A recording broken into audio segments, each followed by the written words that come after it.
Welcome to Talking with Famous People, where Livestream is loving to live. Be in the moment with me today. Let's spend some quality time together.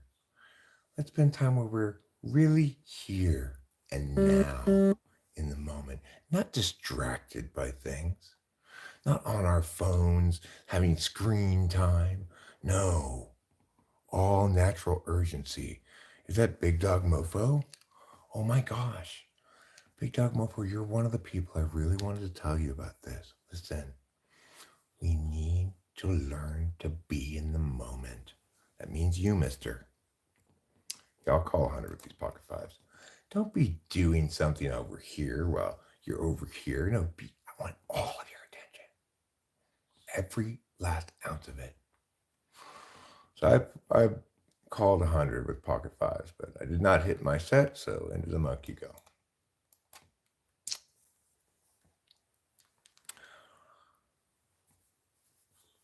Oh yeah, you dropped the mofo. I forgot about it. I forgot you dropped the mofo. I still sometimes want to call G Boba Fett because I don't want to dead name him. I guess that's a no in change name land, name change land. I'm currently playing a $55 tournament with a $10,000 guaranteed prize pool. Normally it's 5,000 on the weekdays, but I guess on Saturdays it's 10,000. I think I got a real shot of making the money. Very much reasonably do I think so. I've been on the Stone Cold Bubble in the weekday version of this tournament. It will be a little bit bigger, maybe a little tougher, but and who knows? I really want to win it, or I don't know, maybe not win it, but make the final table or something. So I'm raising to 200 here with this A6 suited. I actually thought about maybe I will do this. I'm going to record this in case, who knows what's going to happen in a tournament, right? What if I were to happen to win the whole thing or something? Well, wouldn't it be great if I had that recorded? Yes, it would. Then I could do commentary and stuff on it. And I'm just going to delete these old videos. And let's see. Check. Okay, check. I shouldn't be so distracted. So I've got top pair, but a shitty kicker.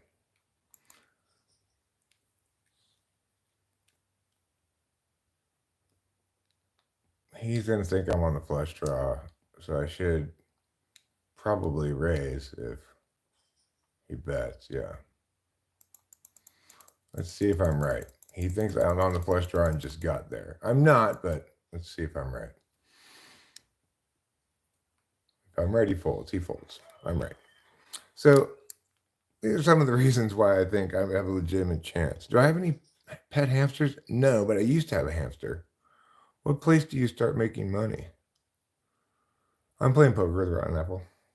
I make money at 5 cent, 10 cent, but it's just not very much money, Like I consistently win in 5 cent, 10 cent just by playing tight, because you got people who play at that level who've got VPIFs of like 60%. They voluntarily put money in like 60% of the pots and stuff. It's crazy. I did used to own a basset hound. It's true. My hamster was named, I think, like Hammy the hamster or something. I don't remember. I think Delilah named it, but he lived in the kitchen he just ran around in the kitchen. One day he got out and I just never bothered to catch him again. Just put food out on the kitchen floor for him and stuff. Like this hand here, right? I had 2-3 of hearts. The flop comes out Jack 3-3. That does not mean I should have played 2-3 of hearts. I think that's the mistake that people make. I might make it, maybe it made it in the past, but what I've discovered playing online poker is that I'm actually a pretty good poker player. The reason I'm bad in person is because people can very easily read me. I'm going to raise here with ace-2 suited, but even out of position. In other words, I'm the first one to go after the big blind, and so that's not the ideal place to be betting from. But it's a sign of extra strength if you bet from this position, but doesn't mean that I'm not going to get multiple callers. And I did. However, I hit 2 pair as the flop comes out ace 2 3. So I'm going to bet this about. Okay, I know I'm putting this thing. Just shush. I hate that little ding ding thing. It makes me feel like I'm in trouble. Okay, everybody folded to me. So good. That's a good start. I'm at 18,570 chips. I'm currently number 20 out of 102 people. But that number of people in the tournament is going to go up because there's like at least an hour of late registration. I'll read the chats here in a second. I got to get my glasses on.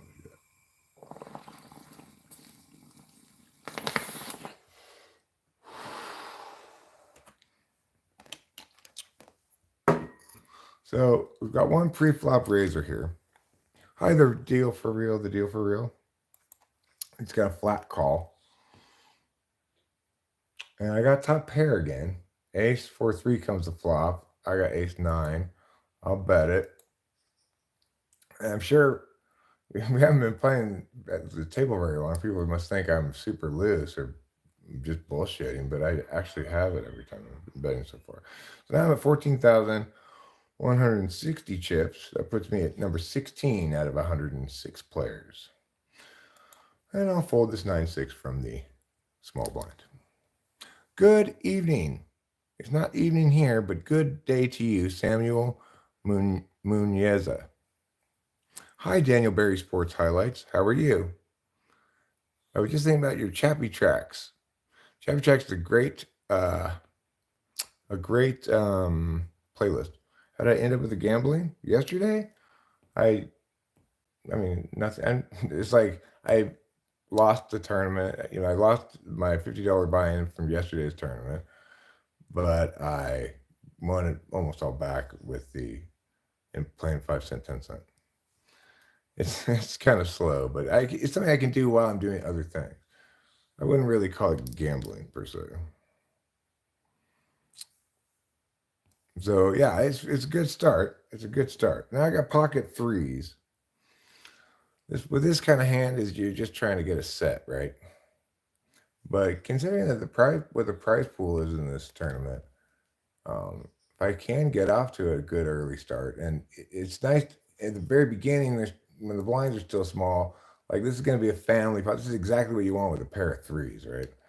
Because you're just hoping to get a third 3 on the board, on the flop specifically, because you shouldn't, unless nobody bets, but you want to get that set and then maybe full house up. And of course you could get set over setted with a pair of threes, so it's dangerous in that regard, but it's high reward. Anyway, no 3 on the flop, so it's an irrelevant thing. I just fold away. I can fold away, fold all day if you want to. Hi, Mao Regatta. Hi, Magnus636. Hi, William Peterson. You like Brazil. William. Is your name William with an N? That's odd. Never heard that name before. Cedric Burkhart. I didn't even know what I'm saying no about, but I just want to say no, no, no, no. To me? Well, that's fair. I mean, most of my things that I do, you should probably say no, no, no, no, no to. Things like avoiding my email and stuff. But I finally checked my email this morning. Hi, Shibuya. Am I a fool? Oh, okay. That's fine. Sup, fool? Not much, Holmes. Home fried potatoes. At 18,000, no, 13,900. I can't even see my eyes are getting old. They're getting older by the day. You're getting older? You have to admit you're getting older.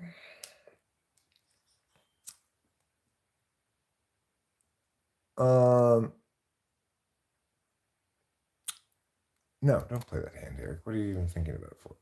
Playing ace 4. But the thing, of course, in a tournament, you have to, hi, David, I am doing well. I also hope that you're doing well. In tournament, you have to be a little more active, you have to be a little looser because uh, the blinds go up, so there's increasing pressure to act. What's my testosterone levels right now? What's the maximum number you can get? Is it 1,000,000? My testosterone's at 1,000,000,000 then. That's how full of testosterone I am. I'm just, all of me is committed to fighting and fucking. And that's it. Hi, Adam. Are you the Adam, like as in Adam and Eve? If so, wow, you're old.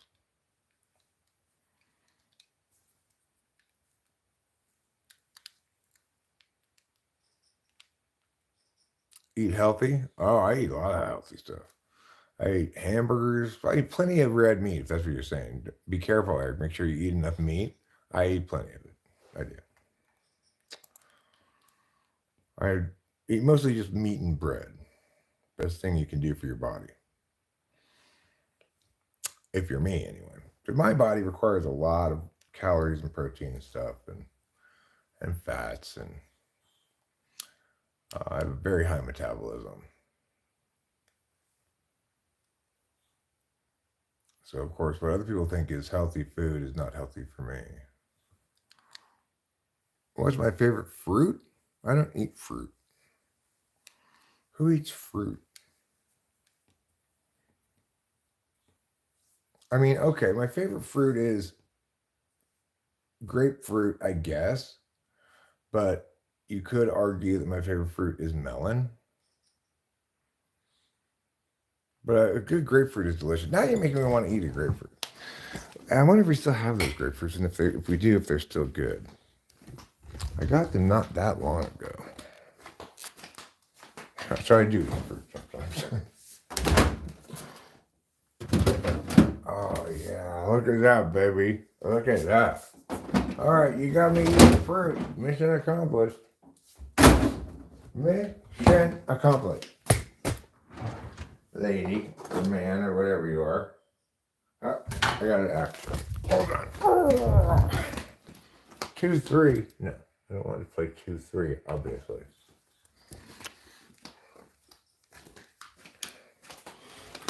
Something tells me I'm gonna eat some fruit. Something tells me I'm gonna eat some fruit. Hi, I'm Eric with the Healthy Living Channel. If you're like me, you love living healthy. Every day is an adventure in health and food. That's why today we're going to talk about grapefruit and how wonderful it is. And how to open it and how to eat it. We're going to use this charcuterie board.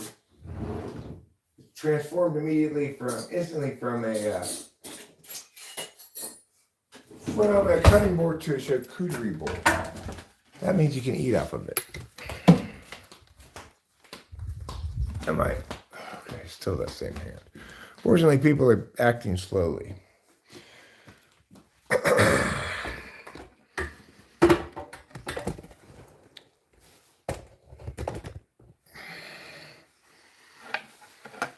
Okay.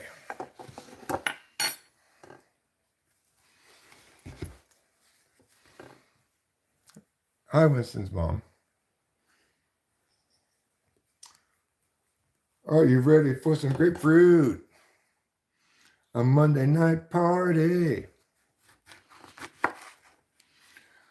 Take a gander at this goose, will you? Look at that. Ruby red and 100% delicious. So the first thing you do is you cut around the outside edge like this. Oops, I got a fold. Cut around the outside edge, all around the edge. Until you get back to where you started from.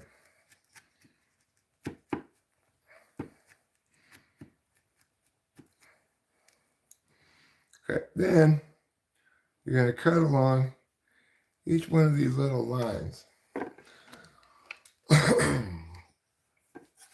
That's better. I can see, I can see, I can see, I can see, I can see.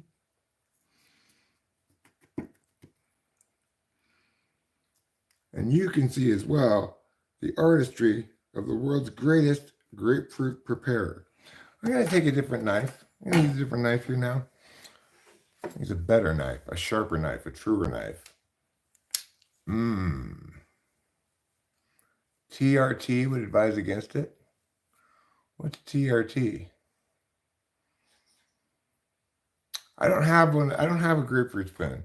Funny, my family always had them. My grandma had them. My parents had them, but I don't have a grapefruit spoon. And I don't like them anyway because grapefruit spoons are good for if you don't do this. If you do this, you can just use a regular spoon. This is how my mom used to make it for me. She'd cut them all out like this. So to me, this is how it should be done. You might disagree. There are other ways to eat grapefruits, and your disagreement is fine. You and I can disagree about this, and neither of us has to be wrong. Because this matter of how to cut a grapefruit and eat it is fundamentally a subjective matter. Even though it's objectively true that it's better to eat it when you have to do less work. From any reasonable person's standard, that makes sense. All right. I'm in the big blind. Big blinds are only at 150 right now. Well, you don't want a late red, I don't think. Oh my God, spectacular. Whoever it was that convinced me to make fruit, good job. What do you mean I didn't make this fruit?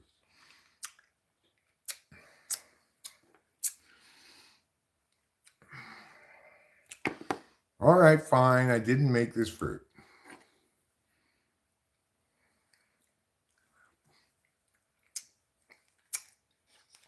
But I prepared it by cutting it. You see, I still don't do as good a job as my mom did. This one doesn't seem quite as good as the first one from the group that I had. It should be it's from the same batch of grapefruit at the store. But see why you gotta cut it out like this?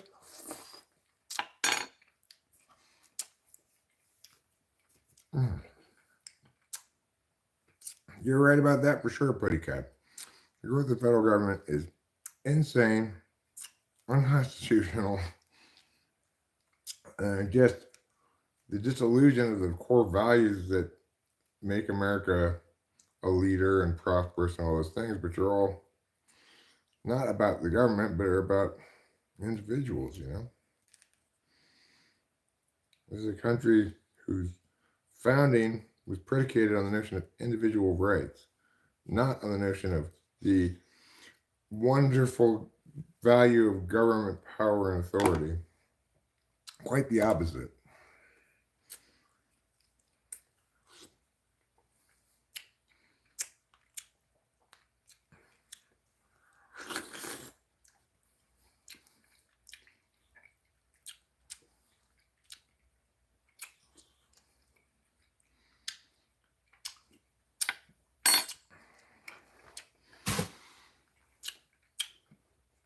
The most important reason, maybe, I don't know if it's the most important, but maybe the best argument against the federal government's growth is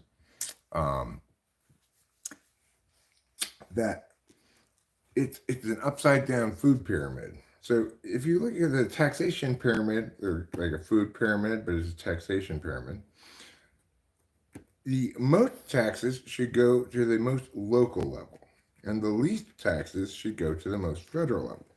So even if you are in favor of tax and spend policies, you should favor it at the local level. You should say, I want to give all these taxes, but I want to give them here to my local government where they can make a difference in my life, in my actual community and stuff.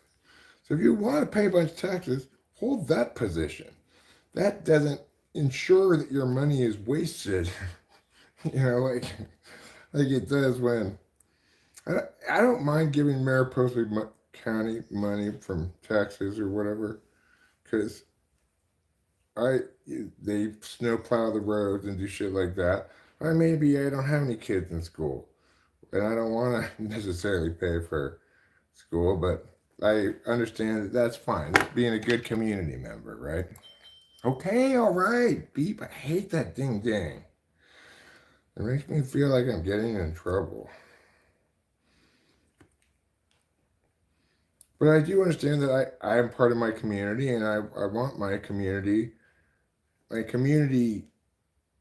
participation and benefits. In other words, I want to be an equal member of my community. That means I don't want to shirk my tax responsibility on the local level. I sure as hell don't want to be giving the federal government a bunch of taxes, because they're all the way across the country in Washington, D.C. And they're supposed to be representing all the states, but there's no single interest that really is consistent for all the states, except for some like environmental stuff, but even then people don't necessarily favor it.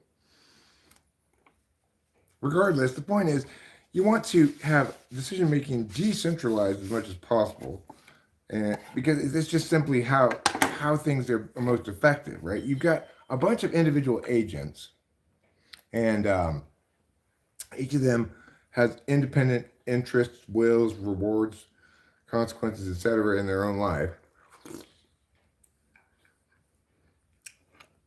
They're the person on the ground being them who knows the most about what they need.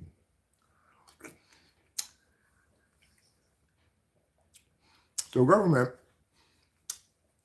is necessarily distanced from the individual. That's okay, because the individual shouldn't always get what they need just because they need it.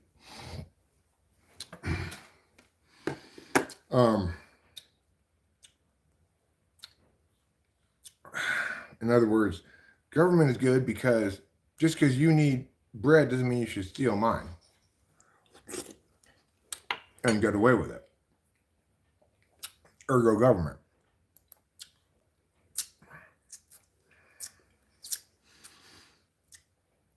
But you'll note that all the things we think of as government is naturally doing are not done by the federal government.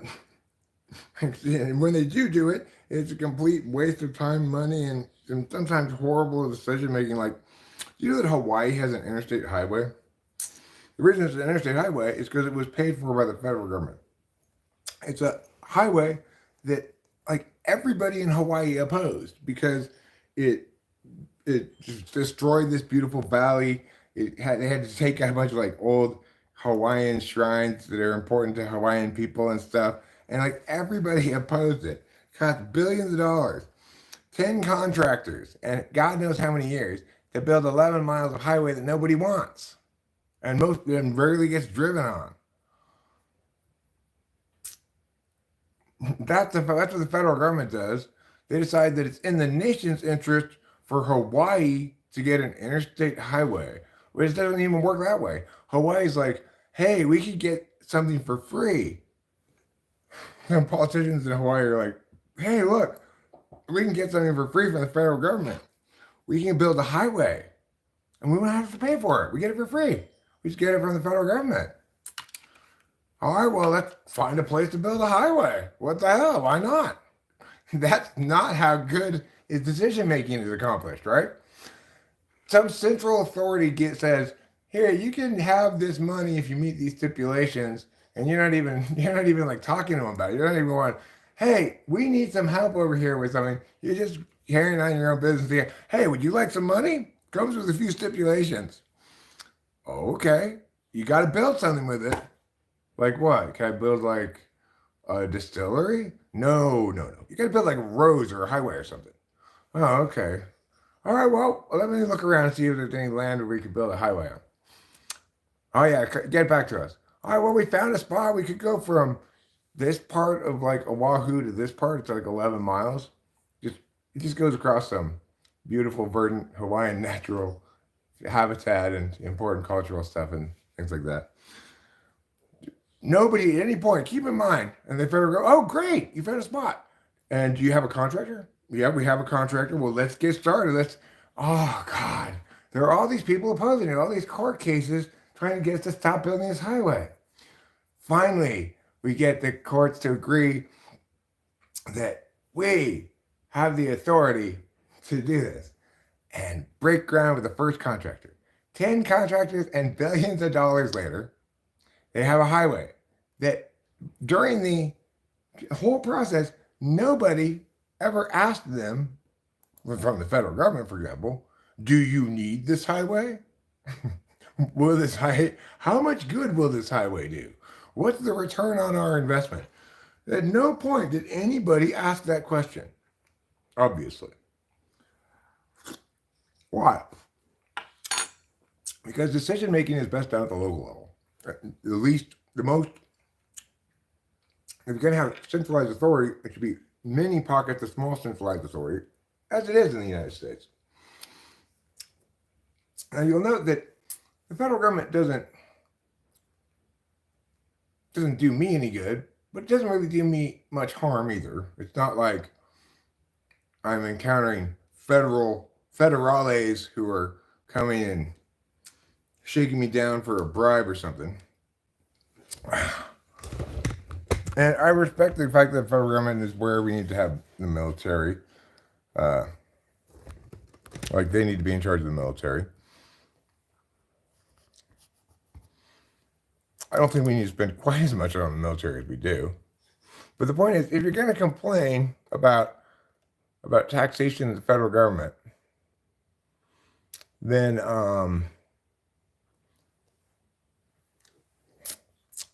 maybe the best argument to start with is it's fundamentally upside down taxation. Because then you don't even have to argue against taxation. You can say, look, you can have all the taxes you want.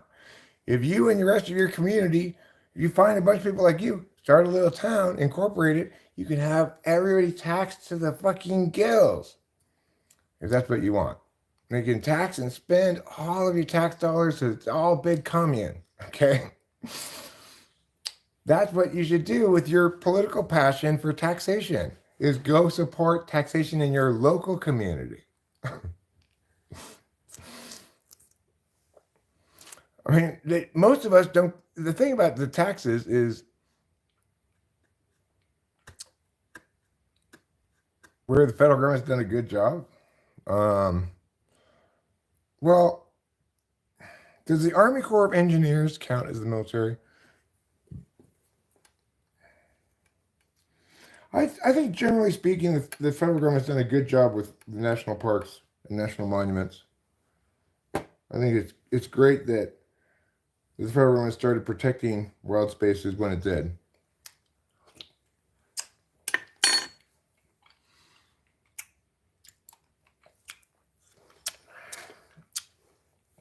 I love that the forest near here is a national forest and not a state forest. I don't know if there are those, but because I can shoot my gun out there if I want to. I mean, I'm not a big gun guy, but I like the idea that I live someplace where I can actually exercise my rights. It doesn't matter what his point is, really, Winston's mom. If we were expecting to get a cogent vision from the man, well, you're never going to get that, okay? You're not going to get a cogent vision, and accordingly, you're not going to get an explanation that makes sense as to why things need to be done this way. It's all going to be soundbite, politics by soundbite, right? He's not a smart man, but he's not wrong about the federal government.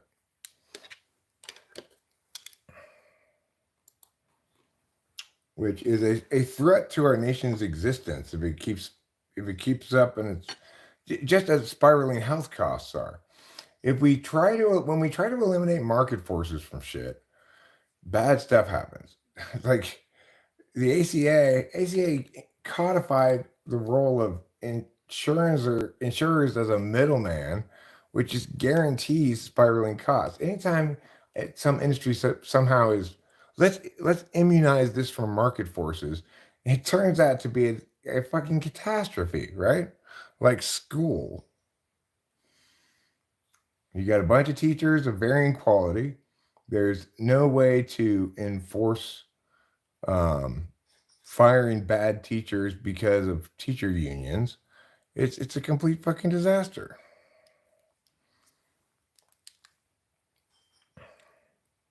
Yes, Trump's not caring about the environment is, in my mind, very unfortunate. I don't like that at all. I also think his deportations are inhuman.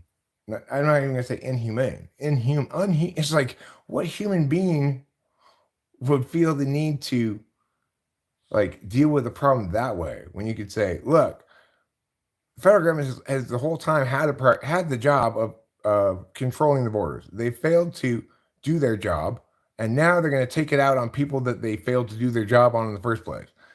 And they're going to take it out on plenty of American citizens. Children of illegal immigrants who were born here are American citizens. And you're going to be ripping them away from their parents if they want to stay here, or you're going to be essentially compelling them to go to Mexico, which is not cool. But additionally, it's just like, no human being should be okay with this idea that we're going to negatively impact all of these people for no positive results. There's no positive results for deporting illegal immigrants. You might say there are positive results from keeping them from illegally immigrating in the first place, and that's fine.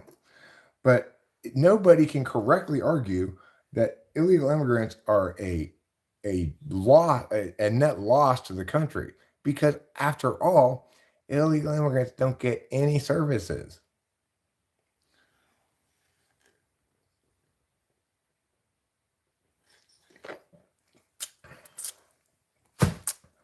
They still contribute to the economy, pay sales taxes and stuff like that.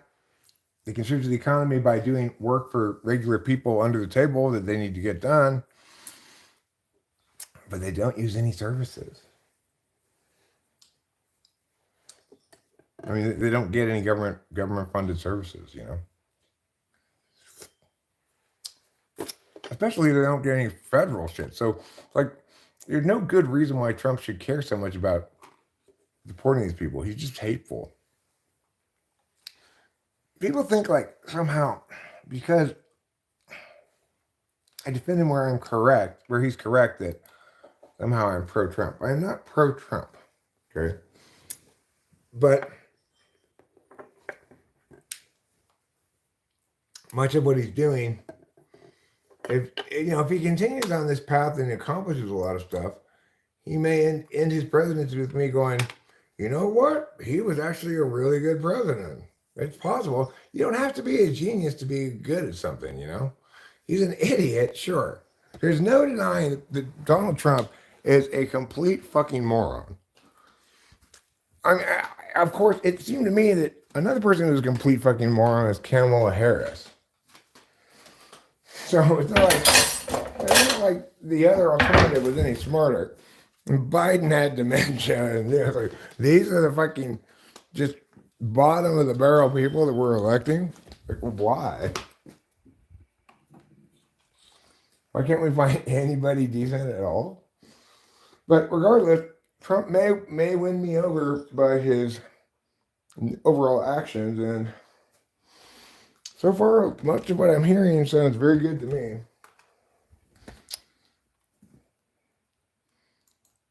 I think that there's an understandable, this is how it should be in the world, right?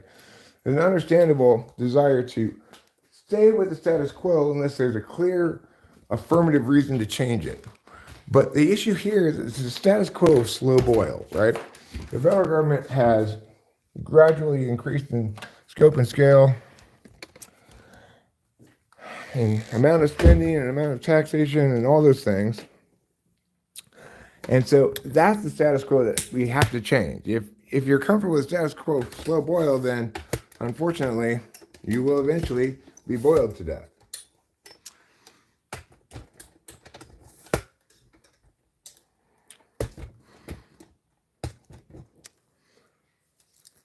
Okay, hold on.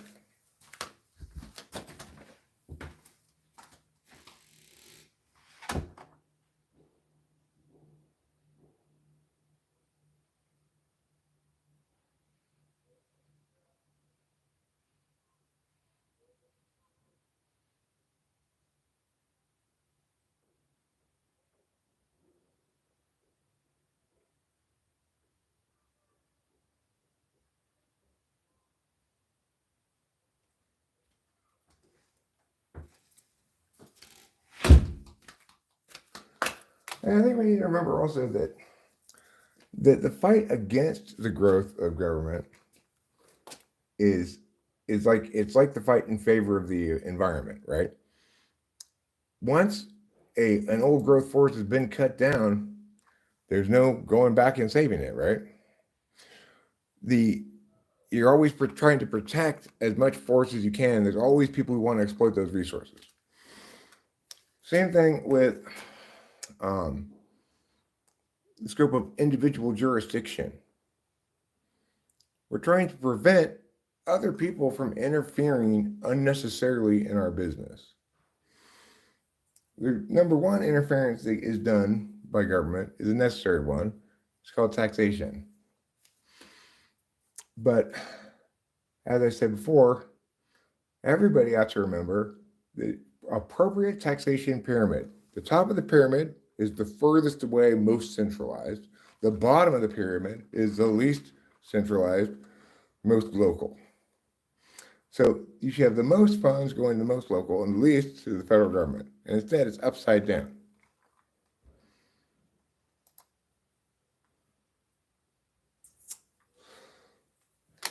All that notwithstanding, let's smoke a cigarette.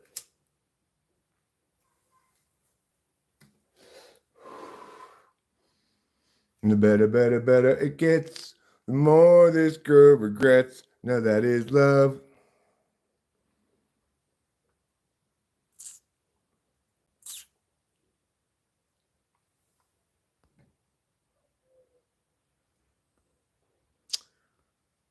I mean, if you wanted to list federal programs that haven't worked, you've got plenty.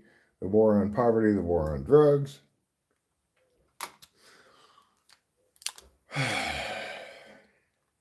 And where do we even begin?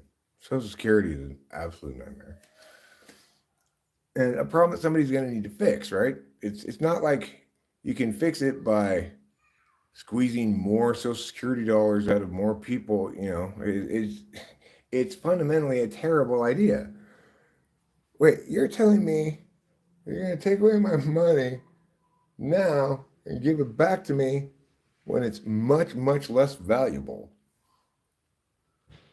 without investing it, just holding on to it, right? Like what? Who thinks that's a good idea?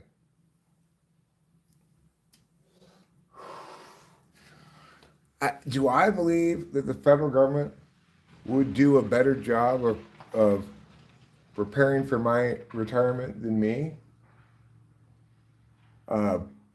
Probably, because I didn't prepare for my retirement at all.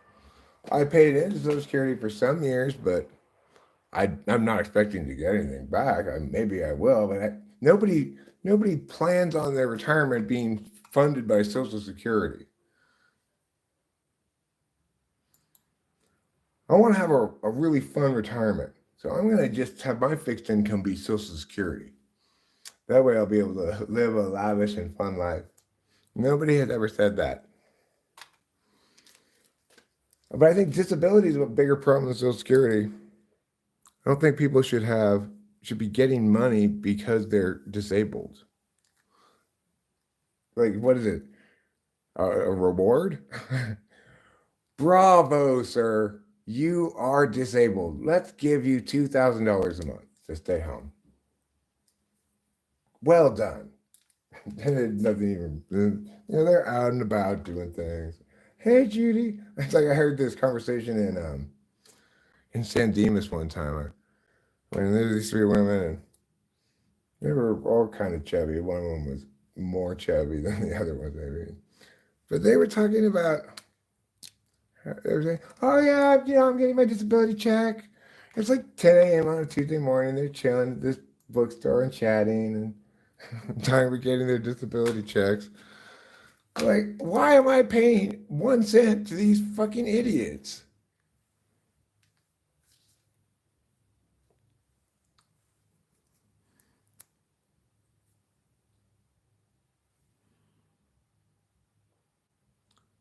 There's nothing to take away from the poor, right? The federal government's not giving the poor anything.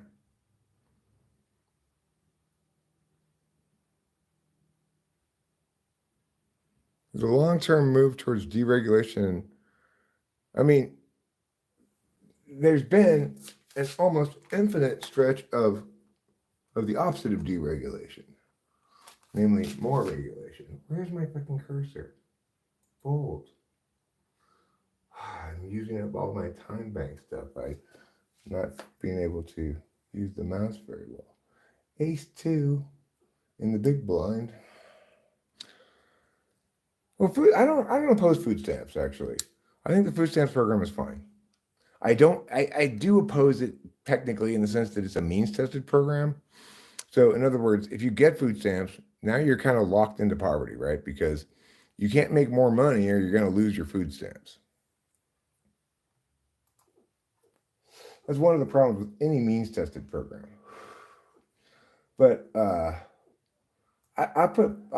get rid of food stamps dead last. Okay, I mean I don't. That's not one that I'm itching to get rid of. As far as the other thing you mentioned, Social Security is for everybody, right? Everybody who works pays into Social Security, and at least Social Security has that in its favor. It's not. It's not a. It doesn't attempt to politicize by. I mean, it doesn't attempt to be progressive. When you attempt to be progressive, it doesn't matter the government takes it away or not. Takes what away? Food stamps? Um, well, I mean, the point is that if you were on food stamps, maybe you are, I don't know, but and somebody says, you know what, I've got a job for you here that will pay you $1,000 more a month than your current job, but you okay, well, you know, that's also true here, Lamb. I agree that the economy's fucked, but it's fucked in large part because huge, vast amounts of the nation's wealth are going to the federal government for no express purpose. Like, how many billions and billions or trillions even of dollars did the U.S. waste on the war in the Middle East? I mean, there was no reason to go anywhere except even if you believe all of their stories, there was no reason to go invade any place but Afghanistan. And the thing is, if we had those trillions of dollars in the economy, not with the government, but in the economy, then people use that money to do stuff. Oh, the economy is robust. I want to start a business. I need to hire some people. Wages and salaries go up because there's competition for jobs and stuff. But when you centralize all that money, then you have no say over what happens to it, right? So you might say, well, we need the federal government because we have food, because we get food stamps, and then that's good. But they also waste trillions of dollars on a terrible war that was never a good idea ever. And I said it back then too, just like I said, COVID was another thing. That's just that, but that you can't blame the federal government for that. Cannot blame the federal government for the COVID response. You have to blame each and every one of us, except me, of course. Even I could have done more. Could have done more, you know. Could have, should have, would have done more, but didn't. All right, well, I'm the pre-flop raiser. Both people in the hand, besides me, have checked to me. So I'm going to raise it up. Okay. That beep, that ding ding, I mean, whatever you want to call it.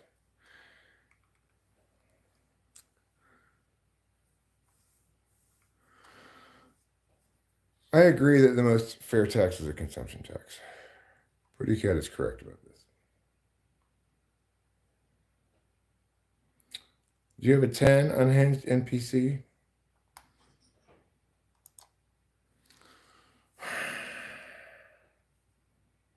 I don't really believe you. Fuck it. Going all in. Let's see what happens. I don't believe he has a 10.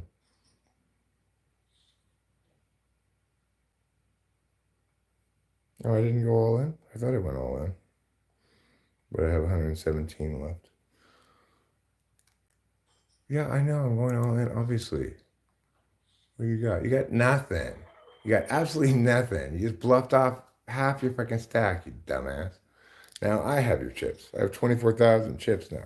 I'm in place number 32 of 126. Hi, Hero. Hi, Simple Girl. Hi, Caroline.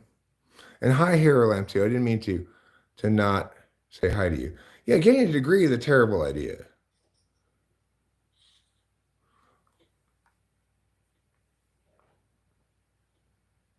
Well, here's the thing.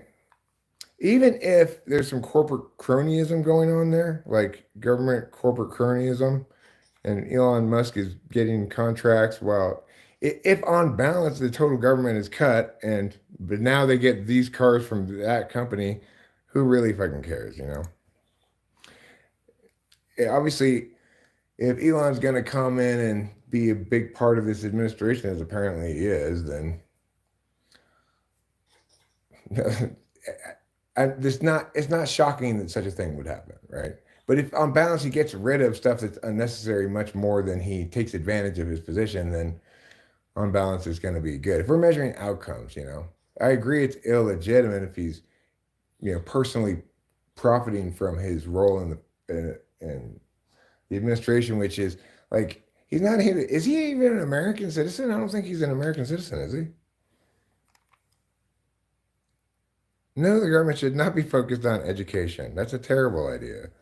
The federal government should not be spending any money on education. It's not one of their enumerated powers. Unfortunately, our founders made the federal government one of enumerated powers. So, in other words, it has to say you can do this. If it doesn't say you can breathe, then you can't breathe, right? If it doesn't say you can spend money on education, then you can't spend money on education. Elon Musk is an African American. He was from South Africa. That's cool. So big tournament here. Obviously, I was very, very fortunate there to take that down because I had a pair of sevens. I had an under pair to the board, but I just didn't believe him.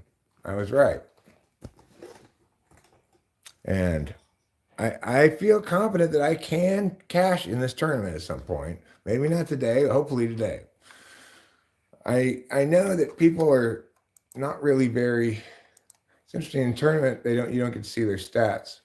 In cash games you get to see their stats. You click on this and it'll show you like this stuff, but it only shows it for me here. So VPIP is volume of voluntarily put money in the pot. PFR is pre-flop raise. And it also tells you your 3-bet, your C-bet.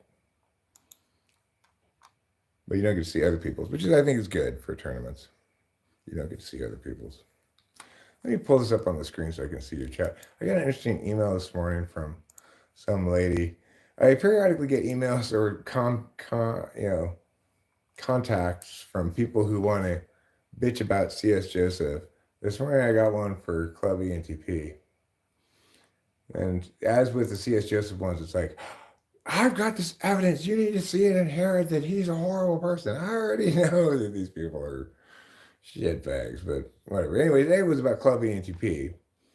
And it was an audio recording of him yelling at somebody on the phone. It sounds like I just thought, this doesn't prove anything at all. And although, yeah, sure, he's yelling threats like, I'm going to come beat your ass, but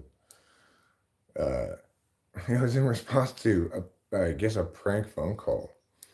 I don't know. It was dumb. Well, this person really doesn't like him.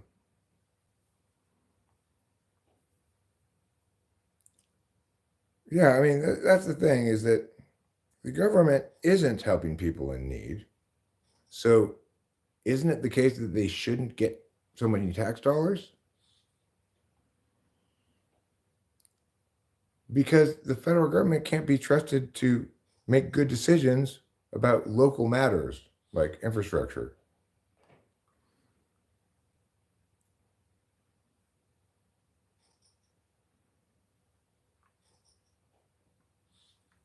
Who, me? Oh yeah, I got no problem with it. It's not nearly as dangerous as people seem to think. I don't know why. It's like you got to remember, it's a lot harder to get somebody to pay attention to you than you think. In no way, shape, or form is that an easy thing to accomplish. To pay attention to you so much they want to come to your house uninvited, that's a real accomplishment, right? You've done something to really move them to action. I've had some random person from the world via YouTube.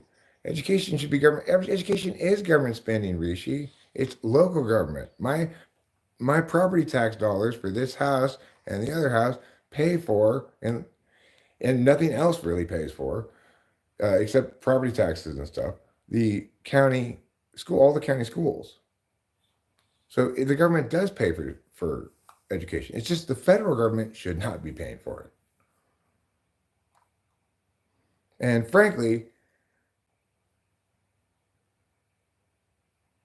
I don't even know Lamb. My response to her was basically, I'm not going to be like, you're not going to convince me of anything with this dumbass audio recording. I did have a kid in public schools, but I don't anymore. So if people go, the government spends so much money on the military, but why not on education? Well, what they're basically saying is the government spends so much on the military, so why aren't they operating our local library? Because that's not their job. We have somebody else whose job that is. Regardless, education is a terrible investment because school is deprecated. The old understanding of school, where you go to a central location, in other words, youth prison camp, where we just have this holocaust of rights violations, like somehow because they're children, it's okay for us to force them to do all this shit. It's horrible. I don't know why you would feel as though you should trust the government to educate your children more than the internet. At least the internet, they're not going to have to be in some individual teacher's little fiefdom where they have complete control and no fucking no accountability. You know? Yeah, look, I'm not saying we're not spending too much on the military. I'm fine with us having a strong military, but we don't need to spend 10 times as much as everybody else, you know? That's ridiculous. And it's not, it is something like 10 times as much as the next biggest spender, I think is the stat. So, yeah, I agree. And obviously, the U.S. has got shit tons of dark, black projects, like all this DARPA stuff, you know? Well, but even if the government were to spend less on the military, I wouldn't want them to do that so that they could spend it on something else, right? There's nothing they need to be spending it on. I just think that one of the most dangerous ideas that's out there is that here's a problem society has, and we'll skip everything and just assume that now the government's solving it because they've been funded more. That's crazy.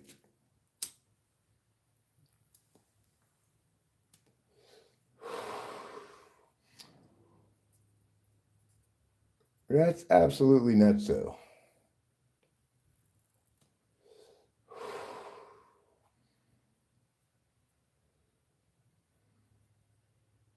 Like Kamala Harris having a plan to increase taxes, but not having a plan on how to spend the money. I need more money right now. Why? I'll figure it out once you give it to me. What insanity is that?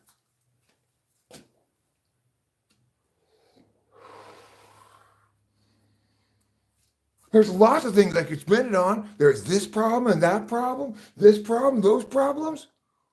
So I need more money now. Most of those things you described are not problems that it's your job to deal with. And even if it were, even when it is, you do a terrible job of spending my money.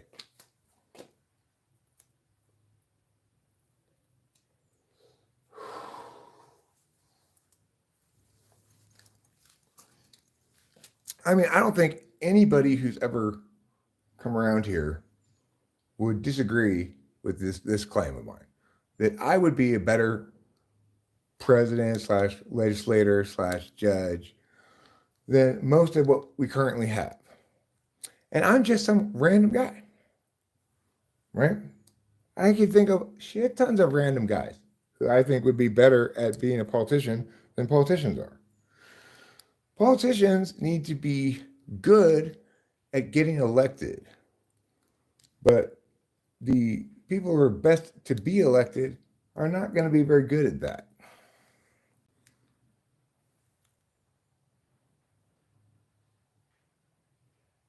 Because it's a bad idea, Rishi. First of all, the simple answer is because it's not one of the federal government's enumerated powers. Remember, education is funded by tax dollars. It's just funded at the local level. There's no reason to believe that more centralization is going to produce a better education. It's quite the opposite. The more you have centralized Common Core standards and shit, the less anybody learns anything, and the more they're trying to rush through all this material that has been designated as Common Core, you know? So it's not the case. Having come from education, my background is I was a teacher and I was a debate coach, and I can assure you that that dictates from the state of California are never a good way to teach better. We got to think about it in real terms, like you're dealing with actual human beings, right? More dictates from someplace far away about how you should do your job that they have no experience with at all are not going to be received well and are not going to be a good thing, right? It's like some EU person who was the superintendent of schools made some documents in some government office at the EU headquarters, wherever that is, and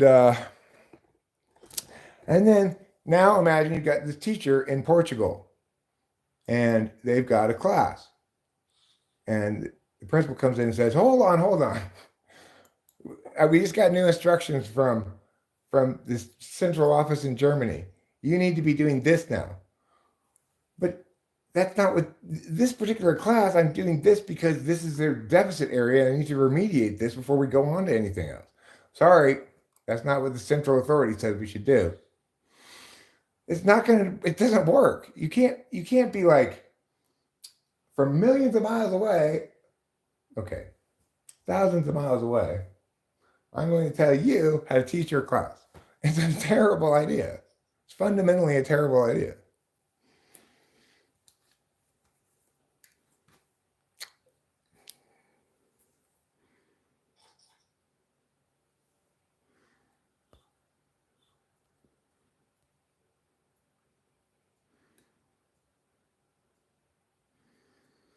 Well, I agree that it's not a government.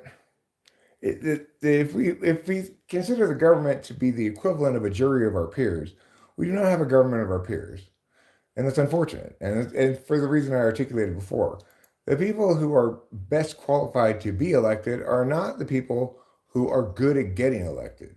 So I'm best qualified to be president, but my TE is shitty, and my SE is shitty, and it's really hard for me to put together a plan of action and execute it for something like becoming elected president, it's challenging.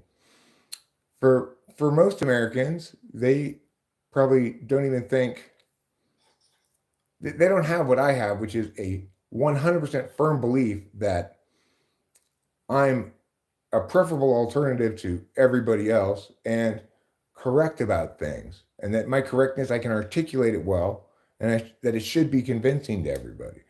Most people don't have that in their pocket. I have that in my pocket.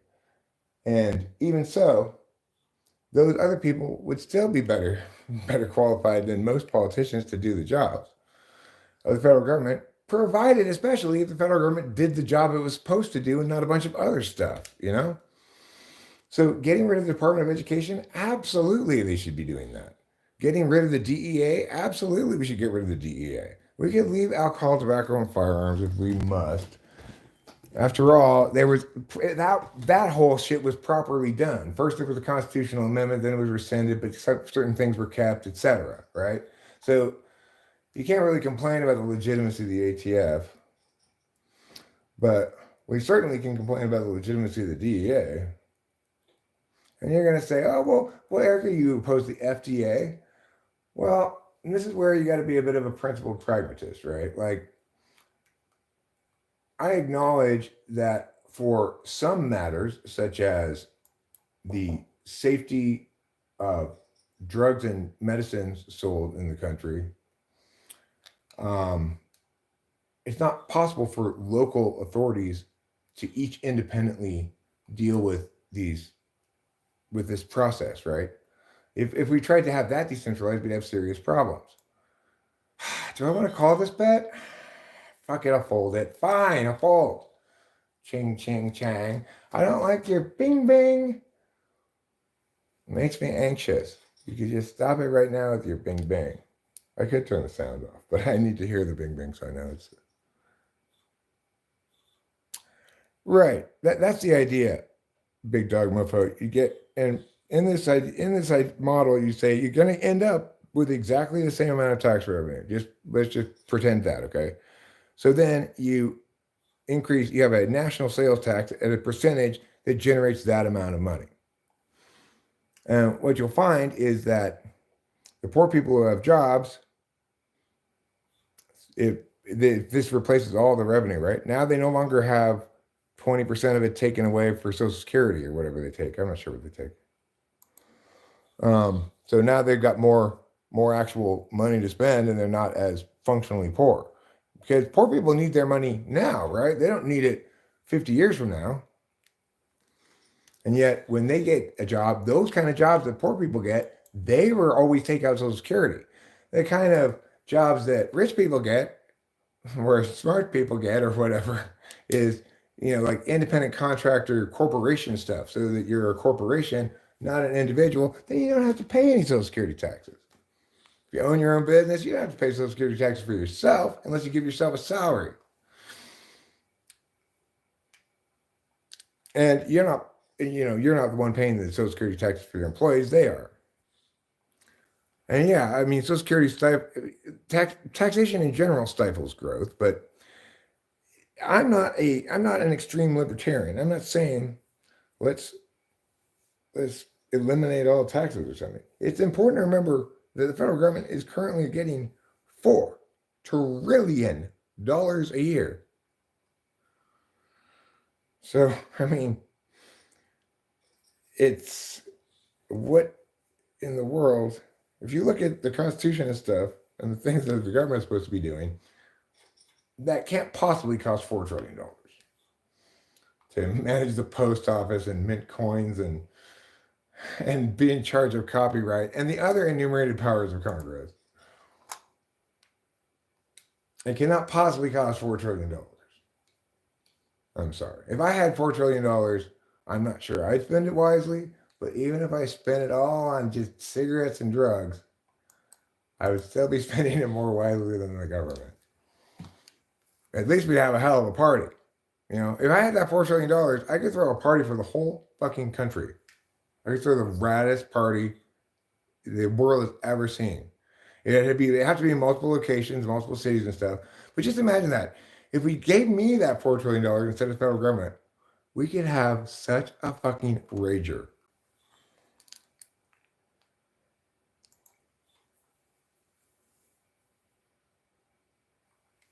You have to go enough to go around. Just need to do it as right as possible. Right? They get like 4 trillion and spend 6 trillion. Nobody's suggesting that we don't do things that are meaningfully effective in helping people become more prosperous. That's why I'm opposing all this taxation. There's no good way to make anybody more prosperous that doesn't involve the government being less involved. Like, the kinds of things the government do that help prosperity are things like maintain infrastructure and stuff, which the federal government, to the extent that it has a role in that, which is fine for interstate commerce for actual interstates, not Hawaii, but it has to be called an interstate. That's in Hawaii, right? It has to be called an interstate because otherwise it wouldn't be legal for the government to do it. Because it's only legal for the government to do it because of interstate commerce. The federal government. So that's what the federal government, this is what happens when you give some organization, some centralized group of people a shit ton of money and say, you figure out what to do with it. They figure out some shit to do with it, you know? So if we want to help poor people, you should be in favor of getting rid of Social Security, first of all, because poor people get wages. They don't get salaries and they're not corporations. They're not making money off of investments and stuff. They get wages, which means they get slammed with the worst of the Social Security abuse, right? The federal government is going to these poor people and taking 20% of their paycheck out of their pocket and saying, here, you don't need this now. You need it 40 years from now, and when it'll be worth substantially less. In the meantime, we'll just hold on to that for you. So if you're in favor of helping the poor, the first thing you should be doing is strongly opposing Social Security. Say any solution but this. Not any, but you know. Okay, I got King Queen. I got a gut shot straight draw with a Jack 9 King Queen here. I'm not going to bet it. I'm going to hope it checks around. I got 2 checkers in front of me. I'm going to have to fold. Maybe I should have been the guy who did that bet Gus flush. Maybe I just pushed out there and I should have taken a stab at it. Put out a little blocker bet at least. And I'm down to 16,000 chips. Starting stack is 12, so that's not good. But I just got to get a hand here. Maybe I should have done more with that King Queen. I was playing like I was playing ring games. Got to play different in tournaments.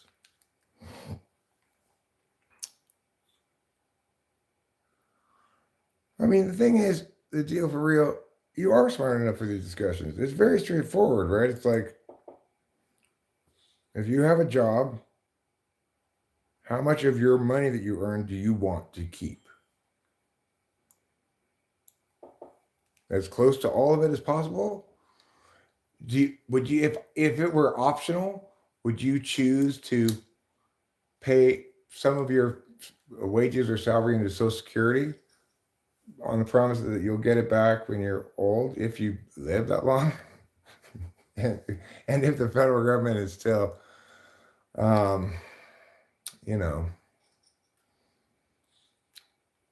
financially able to do anything, because the more we give money to the referees, the more the game's just fucking endless procession of foul shots and trips to the free throw line.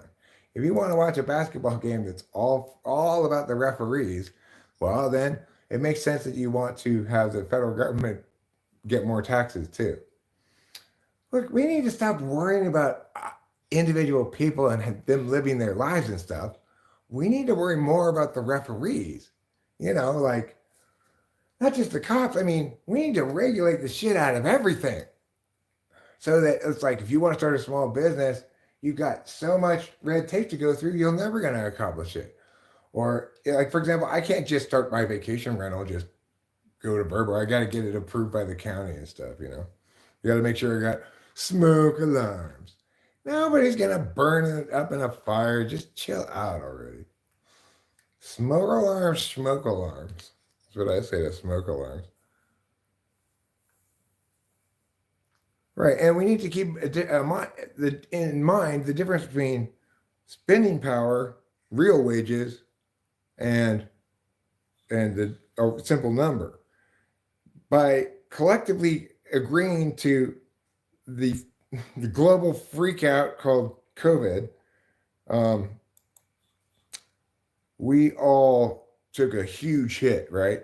So that the poor people's money is worth substantially less now, as is the rich people's, because of the inflationary pressures from COVID. No, I don't have an anarcho-capitalist libertarian outlook. I am correct about everything. That's all. I'm a correctist. And when we're talking about the federal government, we're talking about one thing. We're talking about state and local governments, we're talking about another thing. I live in California where the state government is fairly active, right? It's quite active. My friend Dave got a car for like I think he paid $500 for a new Prius. I think it was because he was poor. He proved he was poor and it was environmentally friendly. So he had to pay $500 for this new Prius. Then when he sold it years later, he made a profit on it. Thanks, California. Great job. At least that helped somebody, right? At least Dave got a car out of it. When's the last time you actually got something from the federal government? Well, it's probably when they sent when they sent a check out to everybody, like George Bush did. Yeah, great for him. That at least that helps somebody directly, right? And it doesn't interfere with market forces because they're paying most of the cost of a car to a car dealership, but not all of it. It's as good a social program as you're going to find. Because the thing that makes social programs not work in general is two things. Number one, the negative impacts on markets, and number two, the incentivization of poverty. But nobody's incentivized to poverty by that. And what it means by incentivized to poverty, it really means disincentivized from advancement. Because if you're receiving, say, a public subsidy for housing, but you only can keep it as long as you're this poor, then if you get a raise, you are putting at risk your housing. You might make yourself homeless by getting a raise. So you have to take fewer hours now. So that's what I mean by incentivizing poverty, right? But the car program doesn't do that. It doesn't incentivize poverty, and it doesn't interfere with market forces because it's not paying all of it. In which case, that would inflate prices. It's not making you buy it from them. It's not giving you something. You have to go buy it from a normal place. And that's why food stamps are also not such a bad social program, right? Because they may incentivize poverty to some extent, or at least disincentivize advancement, but they don't impact markets. So like the supermarket's business isn't hurt by the federal government giving food to poor people. Instead, the poor people buy it at the supermarket just the same as everybody else.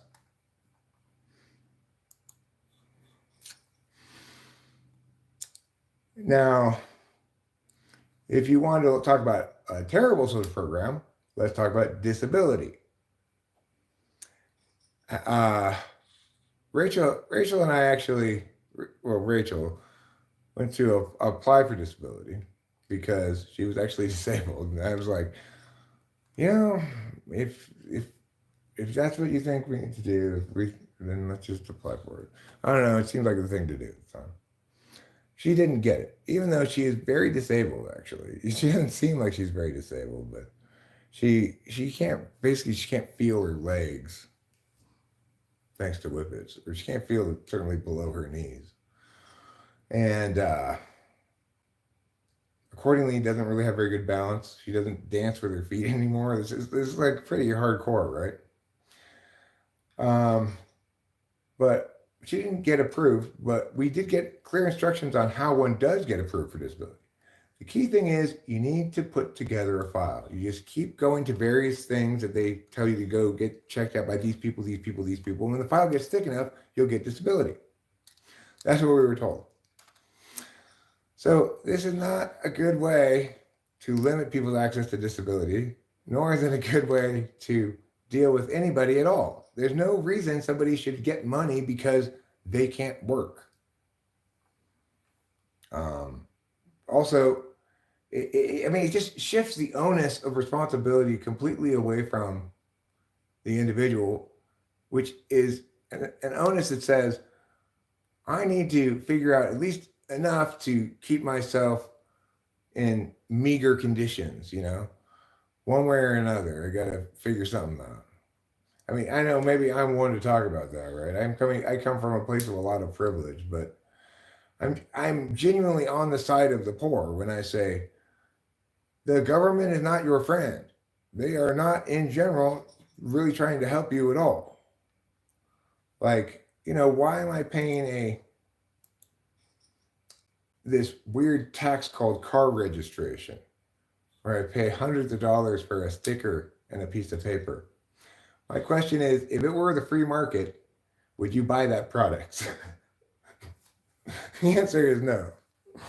I just won my all in. That's good with my pocket eights over ace jack. So I got 31,448, and I'm about right in the middle of the pack here. That was a necessary win. I got pocket eights in the nick of time before I blinded off here. Fold. So that's a relief. I'm still alive. Oh God. I gotta tell you guys something. Changing the topic here for a bit. Yesterday, I went outside to smoke a cigarette, and I heard the worst thing. It was so horrible. The neighbors across the street, they were playing, not super loud, not like making a noise complaint. It was Saturday night or whatever, but they were playing Pearl Jam. They were playing, oh my God. It was worse than if they were chainsaws. I was just like, I cannot stand out here and listen to this. It is so fucking appallingly bad.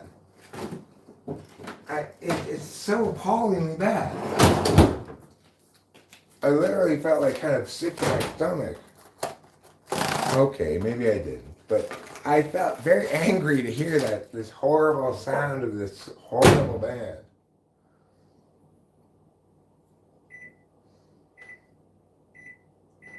I just wanted to yell across the street, just chainsaw already instead of playing this shit.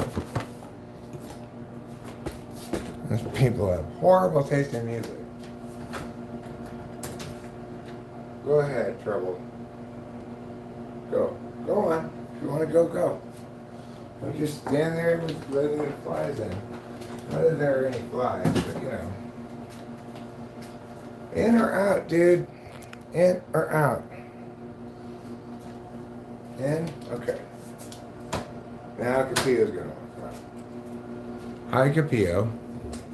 Hi, my special beauty pants. Oops. I forgot about the poker. What have I got here? Jack 2. I don't want that Jack 2. Okay, making a lunch for myself. That's good. This fold phone is useful because I can do stuff like that. It didn't turn out to be as I anticipated from the commercials. Because in the commercials, you've got young people having fun, and they're off somewhere, and there's a wall there, a convenient wall that's just the right height, and they just put their fold phone on it and make a little video. Say, how convenient. You know what? There's never a convenient wall. There never is. This Berber Boosin says, lol, I love my danger noodles too. I've got a male and female. I'm in love with having them, and I hope to gain more knowledge and ability to get some that aren't fixed to help others near me get them. What are you talking about? What thing are you talking about? Oh, ferrets. That's what you're talking about. Well, that's interesting. I know. I'm raising these. Give me a second. God, ding, ding, ding. Clang, clang, clang goes the... Why was the horizontal string quality so bad? I'm not sure. I really don't know. I didn't know that it was. But it wasn't because, it's not because it's horizontal, it's because I'm using OBS, a third-party software, as an interface between the two, I guess. And because I got more shit going on, like it's got multiple sources of, yeah. I'm assuming that's, I'm assuming it's like a local problem, right? My computer probably can't handle the, the load, yeah.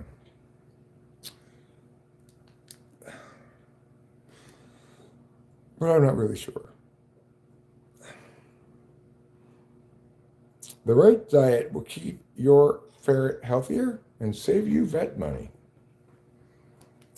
Keep that in mind, everybody. Only feed your ferret Big Macs. A ferret's diet, an ideal ferret diet is nothing but Big Macs. They eat the whole thing, even the special sauce.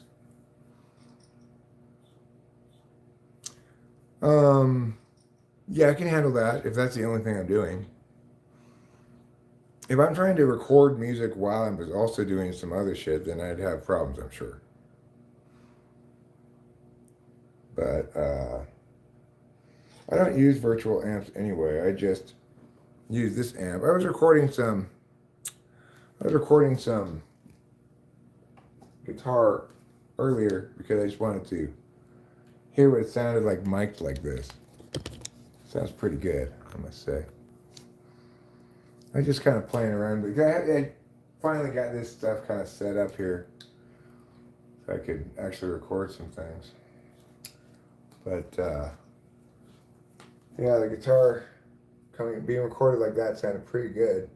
Kind of an interesting stereo setup because they're very close together, but I don't know. There's no right or wrong way exactly to stereo mic something. Stereo miking does sound better though than just regular mono miking. Open recent. There. Okay, now let's go back to the book. Oh, 2 4 folds. Fold. Okay.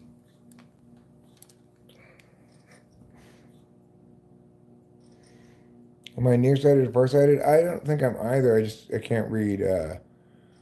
My eyes are getting old and I need rare reading glasses. When I'm not reading on the phone, I don't need to have my glasses on. The phone has very small little words, though. I also have a hard time typing on the phone.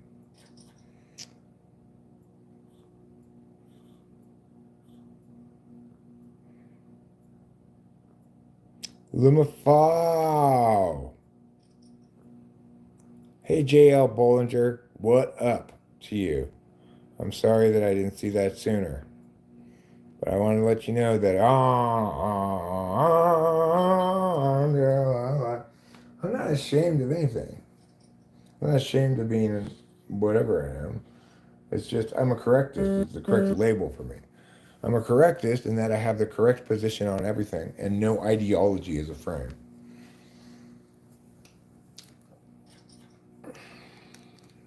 And if you want to say, well, but you're incorrect about this, well, all you have to do is win the argument and I'll adopt your position.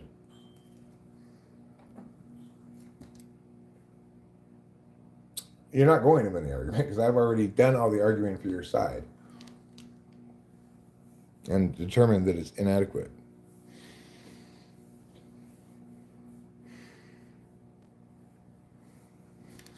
But if I'm wrong and you successfully win the argument, then I will replace my existing position with yours. I don't want to be wrong.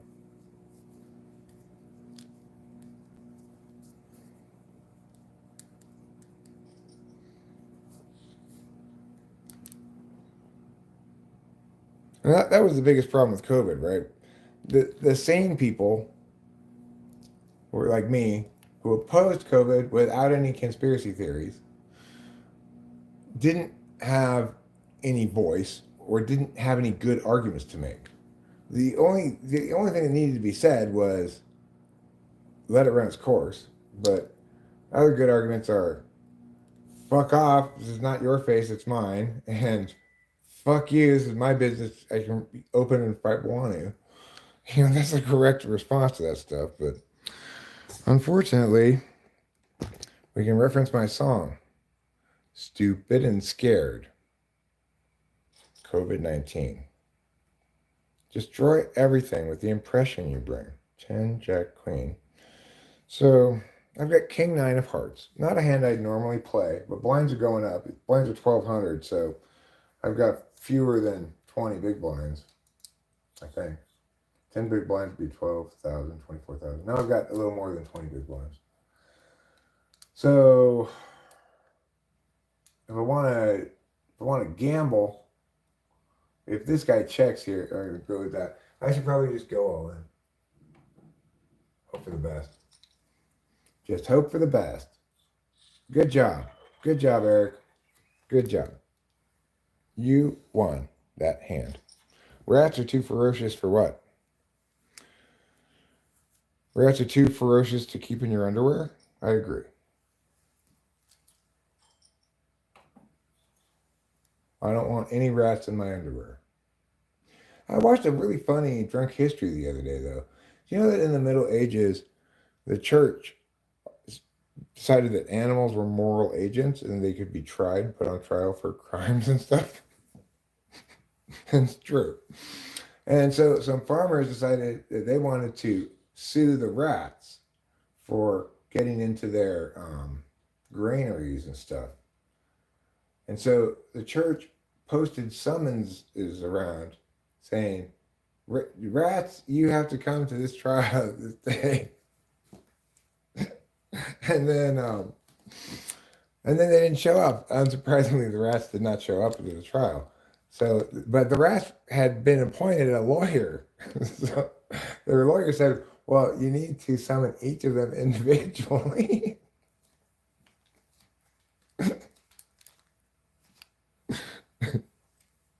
I mean, how crazy can people be, right? Like, you're going to put your donkey on trial for knocking over your bucket of milk or something. Oh, God. I mean, I'm not sure what else they tried animals for, though. Like, were there other things they tried them for? Oh, good luck. We're at the actual start of the tournament now, with 102 people left. So now, after this, people can't rebuy anymore. They're 51. I'm 51 out of 102. That 102 number will just keep going down because after this, there's no more rebuy. And there's no add-on in this tournament, which I'm actually glad for because it would be $50 for an add-on. And that would mess up my whole plan.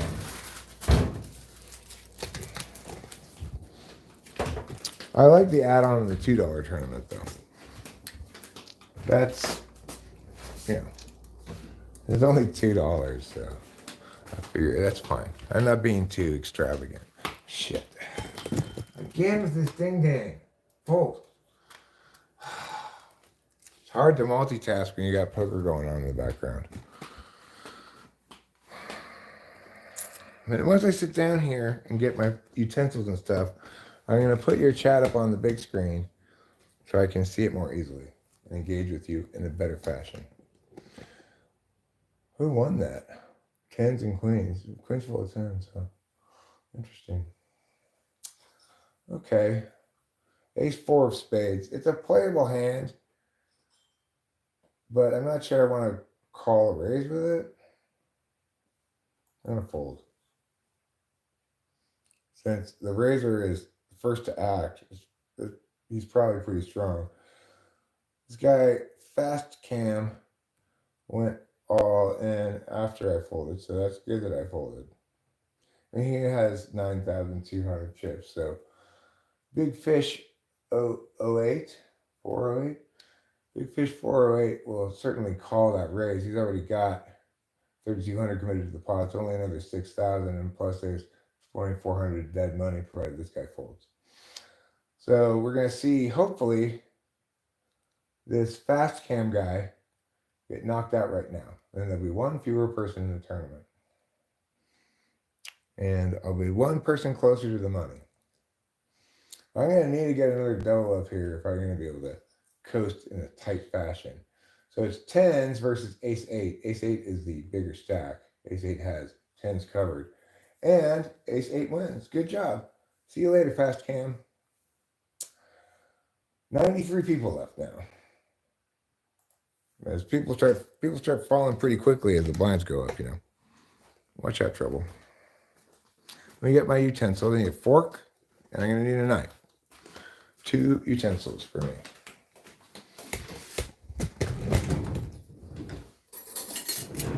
Fork and knife.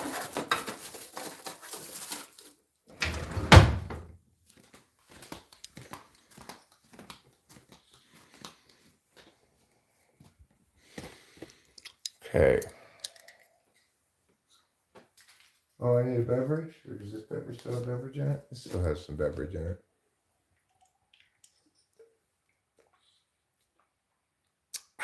Thirst quenching. All right.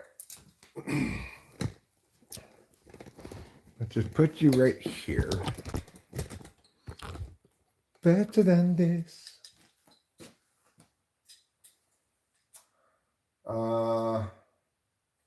I guess I have everything I need then. Sit down now. All right. Good job, Eric. Way to make something to eat. Way to be cool. Good job being cool, Eric. Now, let's open up the chat to this.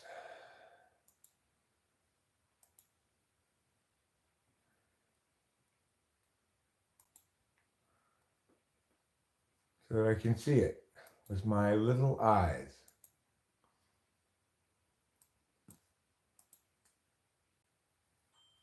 I spy with my little eye 9 deuce, which goes in the muck. Live stream.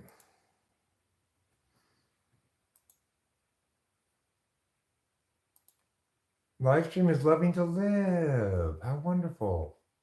Everybody loves things that love to live. Everybody loves livers and lives with lovers.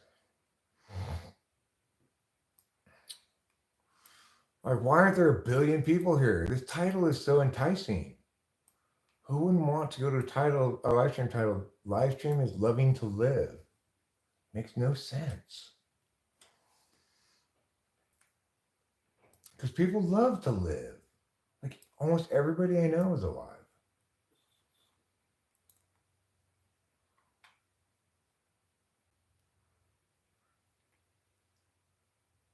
So this guy min raised into me. I'll call it from the big blind with Queen 9 of spades. Not my flop. Go ahead and bet and take it down with any bet, buddy. It's all yours. The problem with being in the big blind is it's blind. You don't get to decide to put your money in until after you look at the cards. You put in before.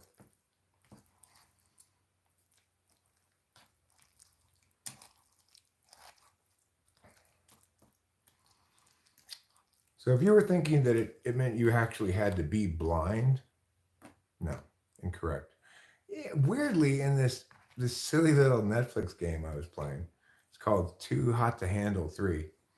Played a second or two of it yesterday. I'm going to fold my 6-5 of spades. Why would I not fold them? And the first girl that I had a date with in this like weird kind of text choose your own adventure game, she had a guide dog, but in no other way, but at no point did it say officially that she was blind, but it gave indications that she was. But she didn't look blind to me. Look, Eric, you can't tell if somebody's blind just by looking at them. Still.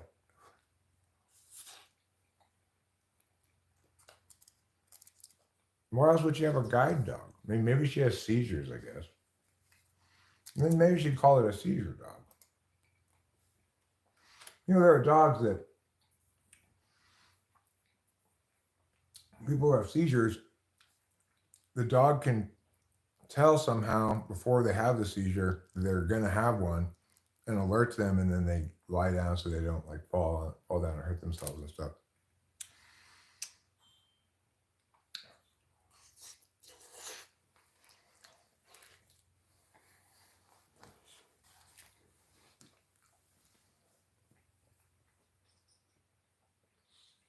Marshall's. Is Marshall still a store?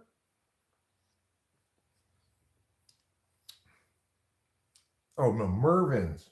Mervyn's is the one that shut down, right?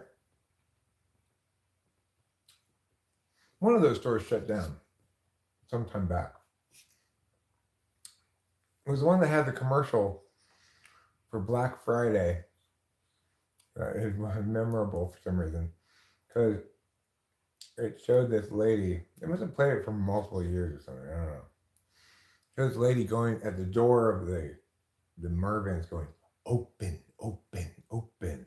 It just seemed like a weird thing. My friend Paul and I used to say open, open, open when we like end up at a place that was closed or something. She pushed her hands on the glass and was like open, open, open. It was a strange commercial. No, thank you. Pocket threes. I'm gonna pass. Yes, you're a pair, but I don't want to call a raise. Next time I'm involved in a pot, I want to go all in because I only got 26,000 chips and blinds are at 2,000. I got 13 big blinds.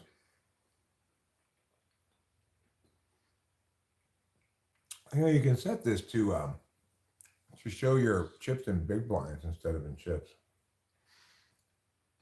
I'm more used to chips, I guess. Okay, King Jack suited. So, all right, good. So somebody before me went all in with under 10,000. I'm going to go all in and try to isolate him. But I wouldn't hate getting one more caller.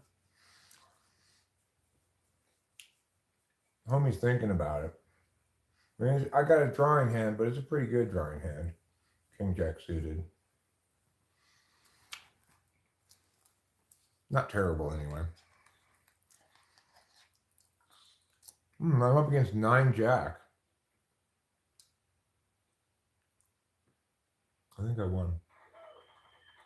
Yeah, I did. Good. Now I got 40,000 chips.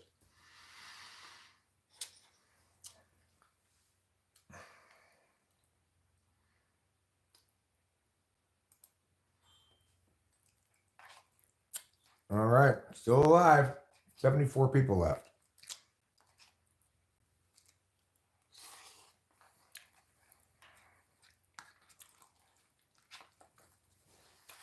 You know, that's pretty good for a $10,000 prize pool in this. I'm 41 of 74. I just got to outlast 73 more people to win some amount of thousands of dollars. It wouldn't be 10, obviously. Well, that's just the guarantee. It may have gone through the guarantee.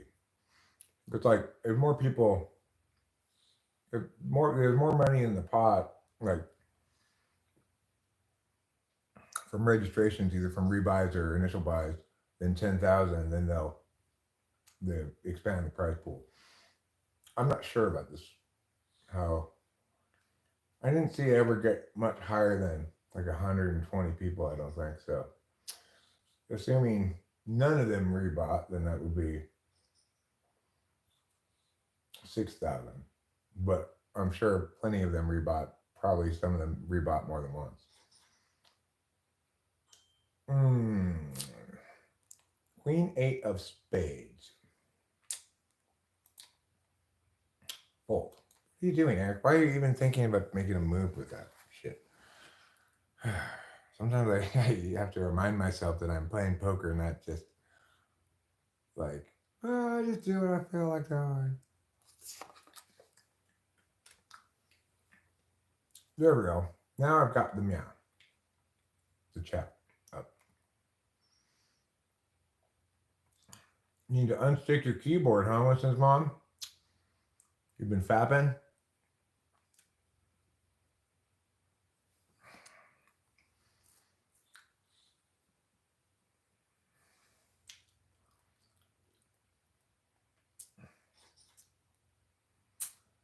Hi, well now I'm in the big blind and it just increased to 2,400.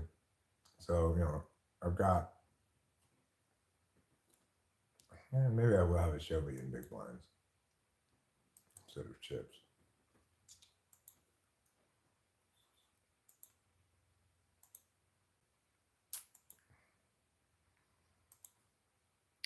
There.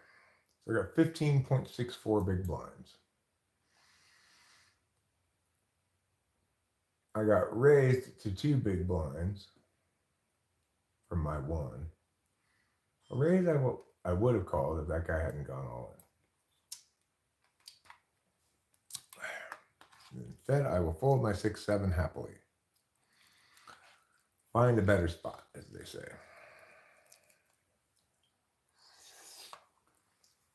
Now there's 70 people left. I got 8-6 of diamonds. Normally a playable hand, but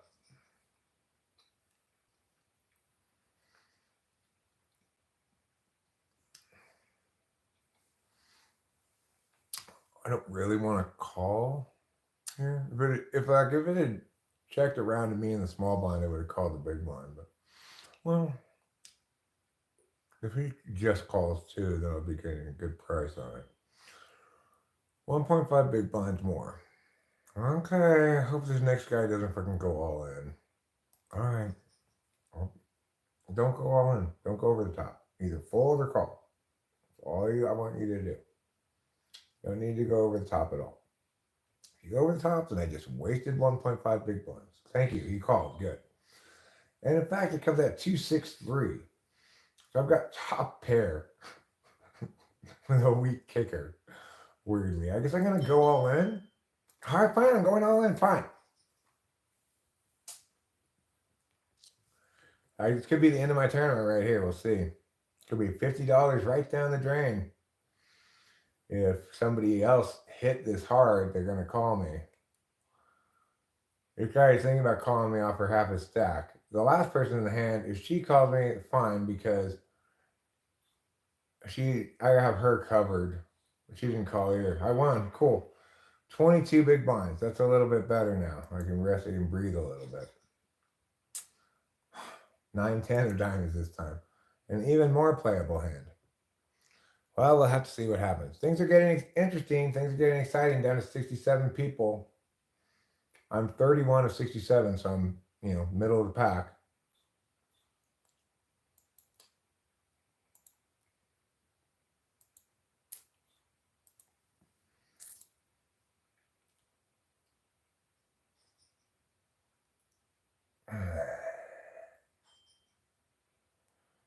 All right, I'll call for it 800. If you guys are going to do that, then I'm priced in here at this point. So we've got 3 4800s, including mine. If this guy goes over the top, goes all in, I'm going to be upset. He's got 68,000 off to fold, and then I'm going to just have to throw away 4800 in chips. But he folded. So it's me and the 2 guys before me in line here. I flop a gut shot that goes right in the muck. Facing a bet of 6,800. Who knows if number 1 guy here, whose name is Big Fish 408, who knows if he actually had the big pair he was representing, but I didn't have squats, so. Now, that cost me 5,000 in chips, 36 of 64, so I took a little bit of a hit there, but about a tenth of my chip stack.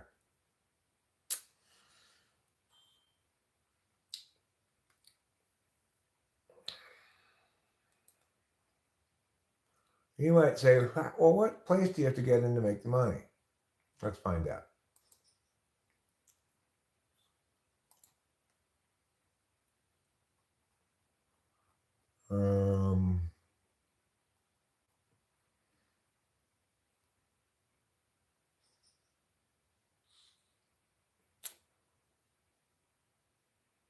It looks like,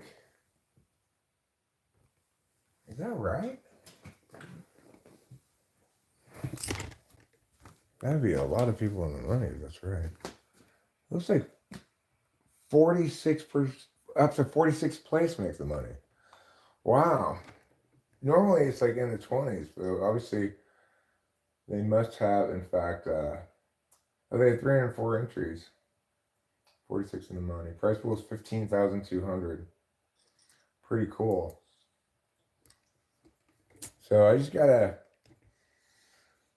fade 20 people or so, and I'm in the money. I'm playing to win though. I'm not gonna play super passive. If I get a big hand, I'll go with it. You know, it's not like I'm playing loose. My VPIP's 23%. My PFR is 10. This is what I want to see from me. This is about what it should be. I would like to see this be like, 22 and 11 maybe, but this is very close to what I would want it to be. Maybe as high as 15 here on the pre-flop raise. This is just in this tournament, in these 96 hands. I like that they show me that. And also, you see, I don't know what ETF means. I have to look that one up. I don't know what AF means either, but C-bet is continuation bet. I'm not a big believer in continuation bets if I don't hit anything. It depends on circumstances, obviously. If you're dealing with somebody short stacked and that you can tell that, certain circumstances I will see bet. Depends how many people are in the pot with me.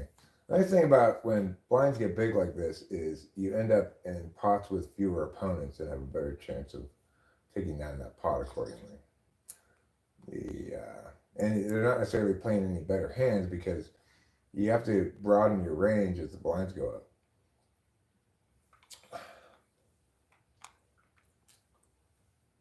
Anywho, I got currently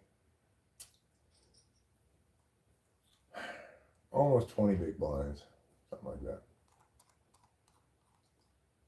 Got to take risks to gamble. You do, that's true.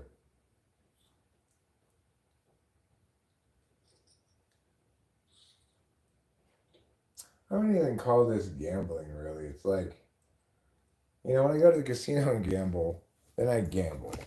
I take out a few $100s, and I'm going to be playing table games, and, that's gambling. The entry fee is $50, which is not that much, really. And it takes a long time unless you bust out right away. It takes a long time. When I'm playing 5 cent, 10 cent, it's technically gambling, but I don't think it is really gambling because if I were going to gamble, I'd want to gamble at higher stakes than that, Like take a couple $100 to the casino or something. I consider poker just a fun strategy game that sometimes can be expensive and sometimes can actually make you money, It used to be expensive every time I played it live. It almost every time. But because I'm really easy to read. But when I'm playing online, that's much better. That's a much better. Oh, God. From early position, I'll raise. Fine. With 8-10 suited. This is dangerous. I don't want to be doing anything from this position. I got all of these people behind me. But I'm hopeful that I would get this through. There's nobody I want to call it all in from. Nobody's that short stacked. Don't do it to me. Don't do it. Just fold. Just fold. You don't want to call this bet. You don't want to call it.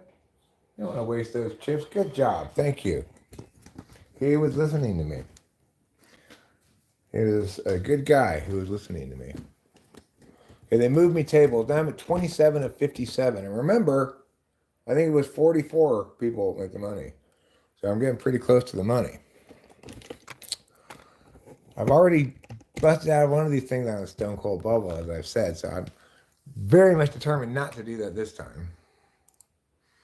I've only played a few of them, and so it's like I feel confident that there's a lot of luck in poker, but The part that's not luck, I feel confident that I can actually compete with these people and potentially win the tournament, you know. Things go your way. There's not that many people in it, right? 3 people are all in. Ace 10, ace queen, and ace 6. Ace 10 hits the flush, and he's got the other 2 covered. Good job busting out those 2, guy. Good job. Now there's 55 people left. I just got moved to a new table. And 2 stacks shorter than me, 1 about the same as me, and 3 bigger than me. The biggest stack of this table is only 109,000. So I'm not too much subject to stack bullying in this context, regardless, but pretty exciting stuff. Oh, you know what? I was gonna record this whole thing. I forgot that. I forgot to record it. I'll start recording now. Oh, that's bad luck, Eric. Yeah, it's a bit of a death flag, but it's fine. Your favorite way of gambling is buying lottery tickets? For the lotto part or the scratchers? You buy the lottos or the scratches? Scritchity scratch.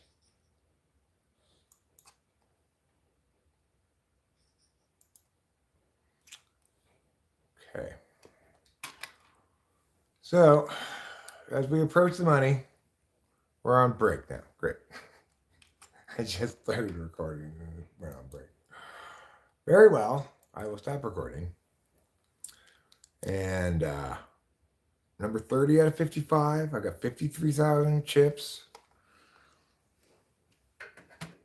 Which is, you know, yeah, big blinds. It's like 20 big blinds. A little bit more. So that's why I'm confused on how to teach them to be able to back into their potty corner because they would trip, right? What's for dinner? It's lasagna. It's not really dinner time. It's more lunchtime. Oh, okay. As soon as this tournament's over, I've got another thing I'm really looking forward to. The USC women's basketball game comes on at 4 o'clock.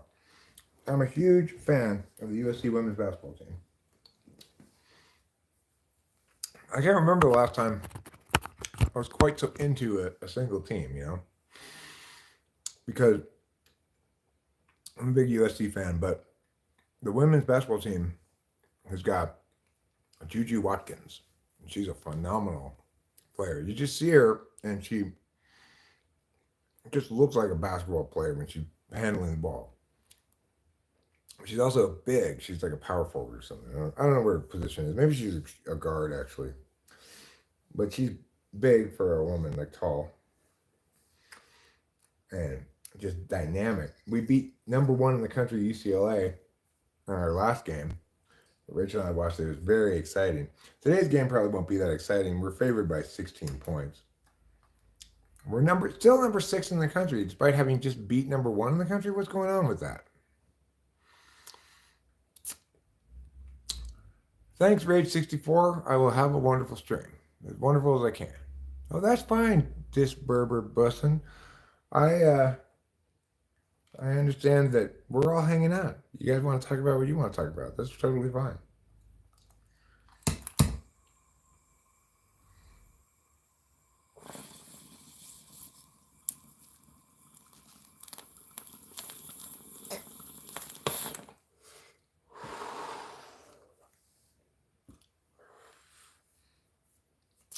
The thing is, the min cash of this tournament, which is like $80 or something, is not enough to incentivize me to play super tight just to make the money. So if I'm on the bubble and I have a big hand, like if I got aces or kings or something, I'm just going to have to go all in and just take the chance of bubbling out again. Otherwise, you're never going to win a tournament if you're always just trying to make the min cash. Oh no, the beat goes on.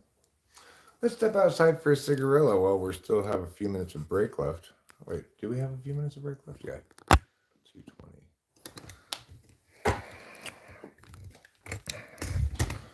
2 minutes and 18 seconds left of the break.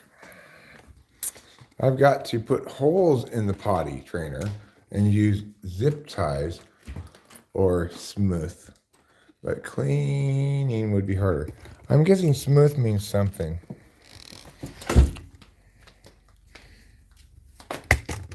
I like that smooth. That's useful. You say in response, IKR, which is also useful. Means I know, right?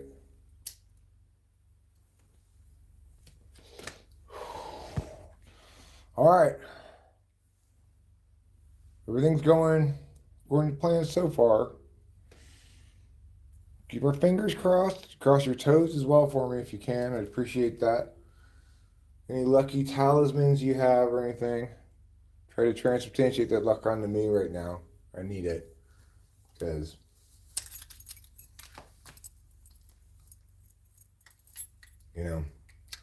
there are not that many people left.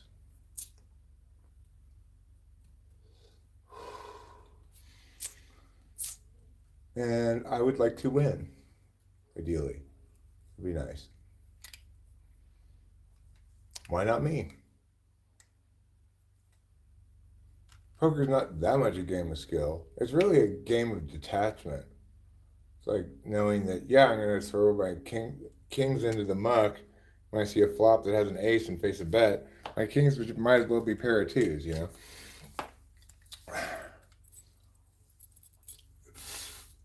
When I don't get my money in good, it's almost always because I got attached to something, or occasionally because I try to bluff something.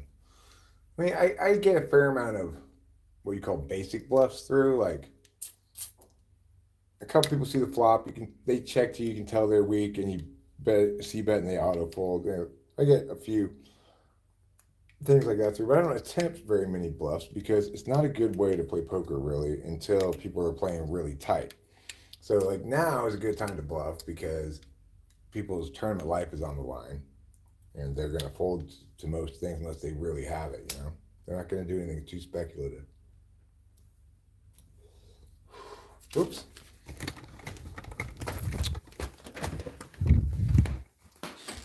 Okay.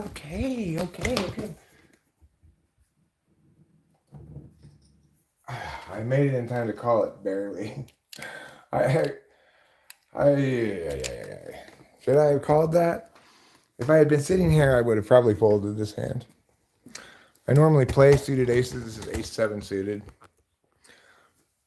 But if this person at the top here goes over the top, like he's got 109,000 chips, I'm just going to have to fold it. Yeah, he did. He raised it. He didn't go all the way, but he raised it.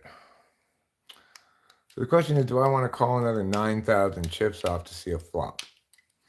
Unless somebody else goes over the top of him, in which case the question is, should I just fold?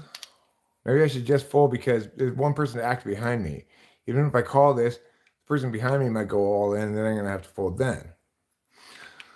So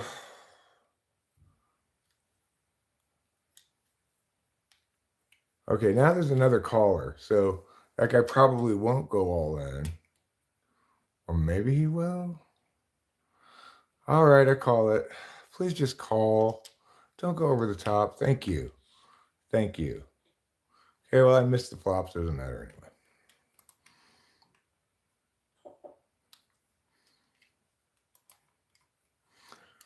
I'm guessing the guy up on top here is going to c-bet right now. No, he checked all the way through. Okay, now I have an open-ended straight draw because I got a 7 and there's 8, 9, 10 on the board. But, Queen Jack gets there, but I don't think anybody here is playing Queen Jack. I probably have the worst pre-flop hand of the bunch. Just check it. Good job.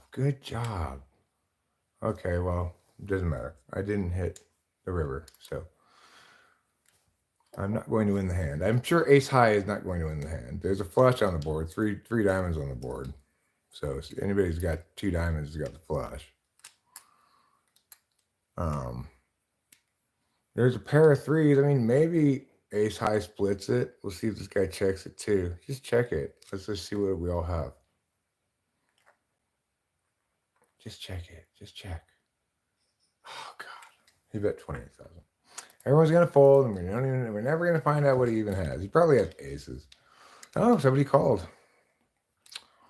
Wow. Okay, so we'll get to see what he has. He had king 3 of hearts, and it won. Well, that's because there were 2 3s on board. He had trips 3s. He was totally just making a play, but you know, he was able to check his on flop. He hit a 3. It checked all the way through. Then he hit another 3 on the turn. So I'm glad I got out of the hand, but just goes to show you everything I was saying before about people playing tight, and that right now, if you're in this hand, you probably have something really good. Not the case. I don't remember what the other guy had because it shifted me tables right away. 35-49. I'm 35 out of 49 people. So we're getting close to the money. If 44 people make it, I only got to fade like 5 more people. And so people are starting to play slow too. It's kind of a gamesmanship thing. Some people are. But then it'll be hand for hand pretty soon. Okay, pocket 4s. God damn it. Pocket 4s. Fine, I'll call 3,200. Hope to hit a set. Hope they don't go over the top, etc. If they do go over the top, I might just have to call it with my pocket 4s. I don't know. I don't want to bust out on the bubble again, though. Just check. Thank you. Thank you. Oh, yes. I flopped a full house. 4 is full of 10s. Fuck yeah.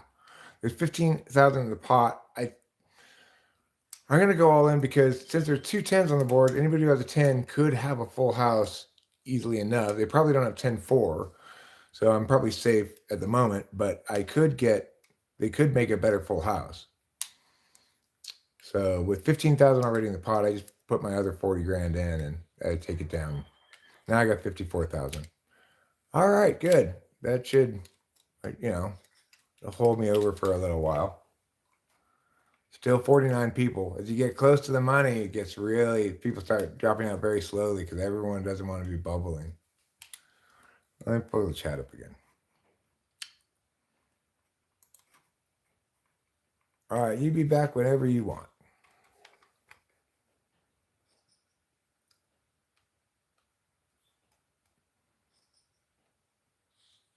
We got 2 all-ins here? No, 1 all-in is covered, I mean. King Jack wins it. Yes. No, they split. Oh, they split it because of the flush. God damn it. Flush on the board. Ridiculous.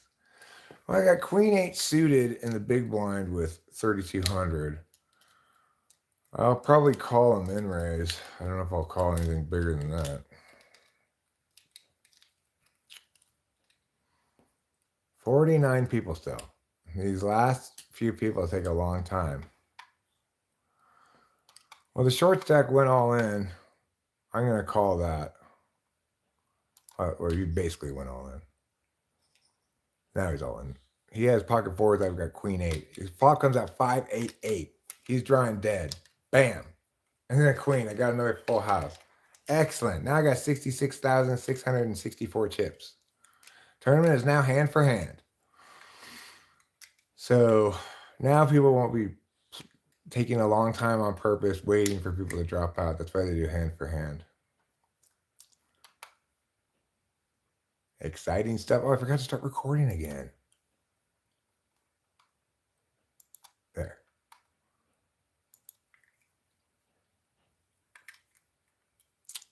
Yeah, I was planning on recording this whole thing and maybe making a video. Hi, Cone Man. I wouldn't call myself a card shark at all, but I would call myself adequate at online poker. The thing is, nobody's really good at poker. It's just that everybody's kind of bad at poker. To be good at poker really just means to be patient and disciplined. That's all it means. To recognize that, you're being attached to your hand for some reason. Like if I got a pair of kings and the flop comes ace, 4, 8, I don't hold on to my kings. I fold any bet. I assume they're dead. A lot of people get married to certain hands.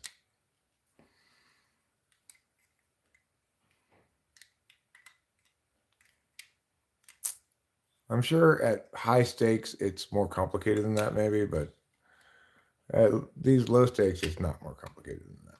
Now I'm in the big blind with blinds at 3,600. Still waiting for all tables to finish current hand.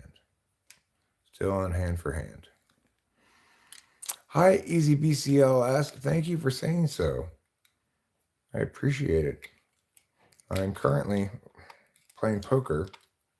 I'm in a $50 tournament with it has a $15,000 prize pool and just a little bit away from the money. Obviously, the min cash is not very much. It's like $80, but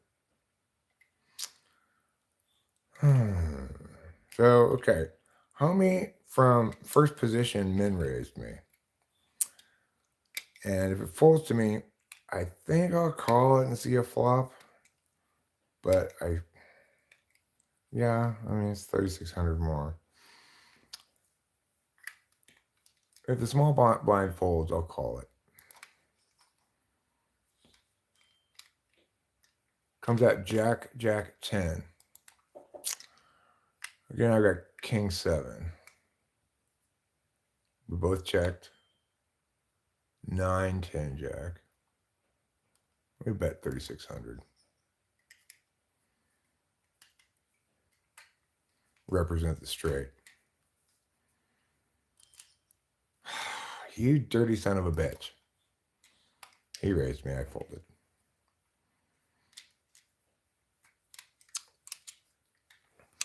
Tried to make a little bit of a move, didn't work. Didn't cost me that many chips. I still got 54,000. There are 48 people in it still, so we're losing people very slowly. Who is the short stacks around here? 8,630. That's a short stack. That person's gonna be in the big blind next time and be all in. Okay, so why would you even? I guess to keep as many people in the hand as possible. The person in first position who had about 8,600 chips left called a 3,600 big blind, flat called it. It's very strange. Behind that person, of course, the next person called it, and the person after them went all in for 23,000. I suspect both of those two people before that guy are going to have to call because they're both short stacked.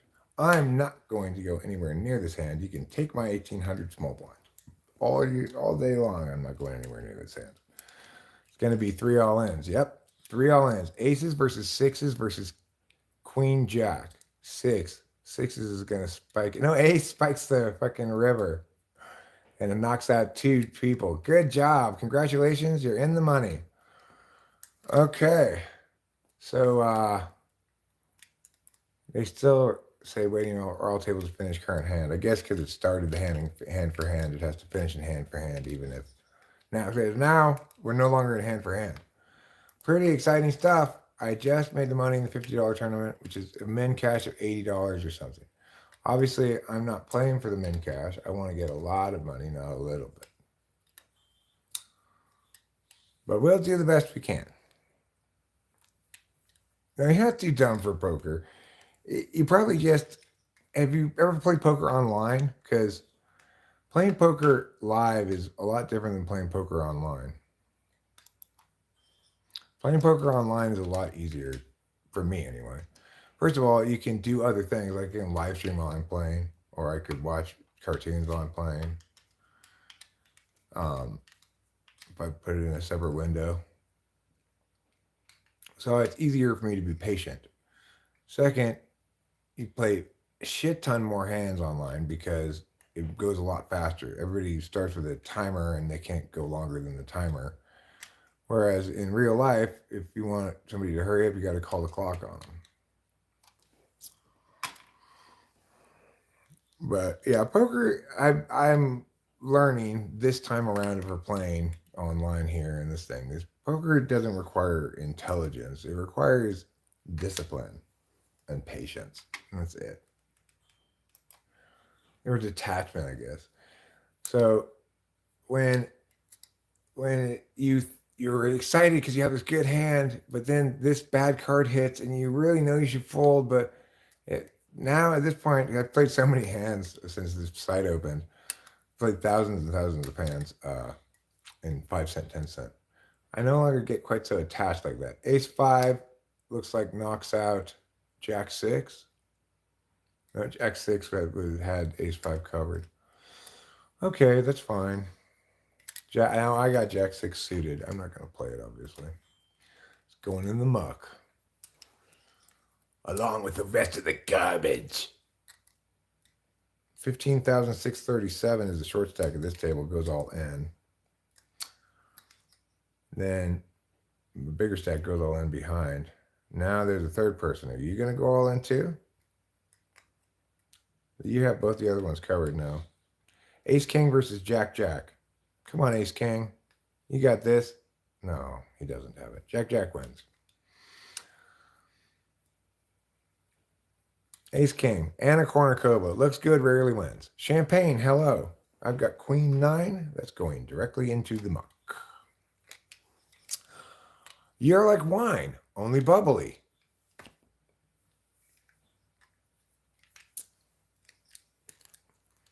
For many years, I would say champagne was the very definition of class. Alongside caviar, maybe. Set of aces beats 2 5s, that's for sure. Okay, so one more guy is knocked out. That's good. See you later. Goodbye. Nice playing with you. I've got King 7 of diamonds in the big blind. I will call a min raise. I don't think I'm going to call an all in, but god damn it. I probably should. He's just making a move, but he might have an ace. I don't want my tournament to be over with this fucking hand. King 7 of diamonds. Fine, take my blinds, you thief. Take them. See if I care. Now I got ace 10 suited. I don't want to play too nitty, but all right, well, I'm going to just call since somebody rose before me. They min raised. I'm going to call the 6,000 and hope that homie doesn't go over the top of both of us. Good. Now I get to at least see a flop. There was no point in seeing a flop because I have ace 10 suited and the flop comes out 7, 3 diamonds, 2 of clubs. But it checks all the way through, which is nice. There's another diamond. I got no diamonds. See you later. Now I'm down to 37,000, getting kind of short stacked. But I'm glad that I didn't have to go all in with either of these two hands, the last one or this one, because they're not hands that I particularly like. Ace 10 suited is supposedly a good hand, but I don't necessarily play it. I mean, I'll necessarily play ace 10 suited in a ring game, but not necessarily in a tight spot. And the previous hand had been King 7 of diamonds. That's a hand that nobody wants to play. Queen 3 wins. Wow. Nobody gets knocked out that time. Now I've got ace 9. Just throw that right in the muck. Don't get even for a moment's thought of playing that hand. Okay.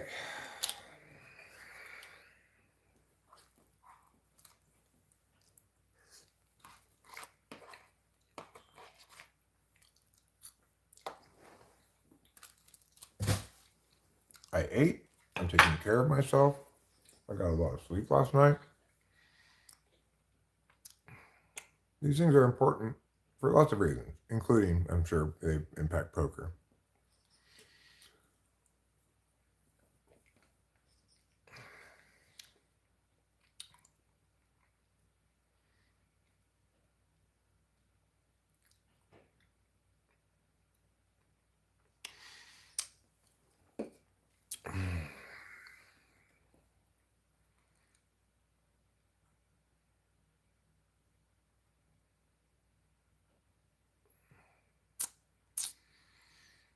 Let's go, home fries.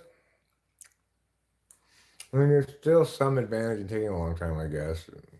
Trying to ladder up, as they say. I mean, get to a better cash level. But at this point in the tournament, probably all your real loosey-goosey people are busted out. It's going to be have a lot to do with luck. I'm 38 out of 41, so I'm near the bottom here. Next big hand I get, I'll go all in.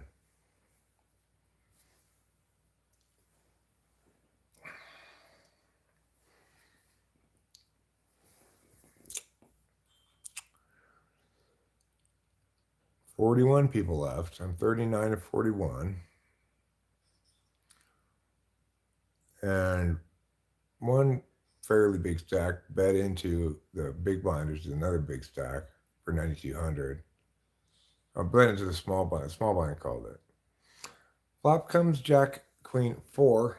Let's see what home fries, namely the pre-flop aggressor, does. He c-bets to 11,000, but he gets called quickly. Another 4 comes out. I think he's going to take another stab at it. He's at least repping that he's got a high pocket pair. I'd say at this point, kings or aces, because there's a queen and a jack on the board. If he had hit a set, he probably wouldn't have bet the first street. Now there's a king on the board. We got 3 to a straight. We got 2 4s. It could be a full house involved. It could be a straight involved. No flush on the board, though. They both check, and we'll get to see what they actually have. Ace queen versus 9 jack. Well, it makes sense that ace queen would, that he was a pre-flop aggressor, but I wouldn't be that much. I wouldn't have bet that ace queen in his situation, even though he won the hand. But ace queen offsuit, I don't know. So home fries who just lost, I don't know, 20,000 chips or so to ace queen. He just went all in, and the other with pocket 3s, and he's up against pocket queens.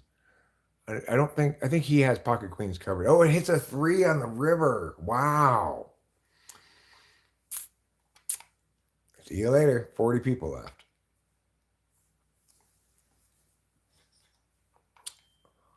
That's a cooler. I don't know exactly. Like, there's a lot of poker terms that I hear used. Like, a cooler means, from what I can tell from context, that you had every reason to think you were going to win, and then were surprised. I'm not sure exactly what it means. It might be just like, I didn't expect you to have that hand. Maybe I should Google it. Hi, Victor. How's it going? Hi. Oh, I already said hi to you, Champagne. I don't want to double hi you.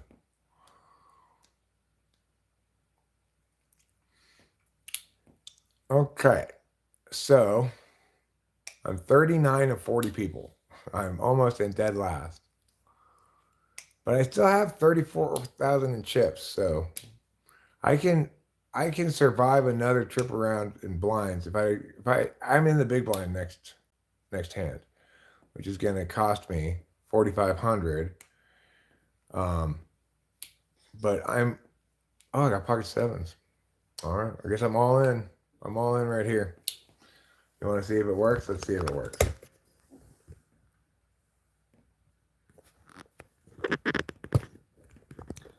Pocket 7s is called God's hand. I don't think it is called that, but I'm going to call it that. Well, I got an all-in front of me. Hopefully that pushes everybody else out of the hand. And hopefully he's got 2 high cards rather than... I mean, I still could fold, but... Let's see what happens between him and me. If there are more all-ins, I'll probably fold, because then probably you're looking at multiple high pocket pairs. Fine, I'm all in. This could be the end of my tournament right here. I'm in 40th of 40th places. Ace queen. That's the best I could hope for. There we go. Nice job, Eric. Way to win that hand and stay alive. So now I got 76,000 in chips, and I'm number 19 out of 40. That's a lot better. That's a lot better. In the small blind, I got 2, 3. I'm just going to be folding that, of course.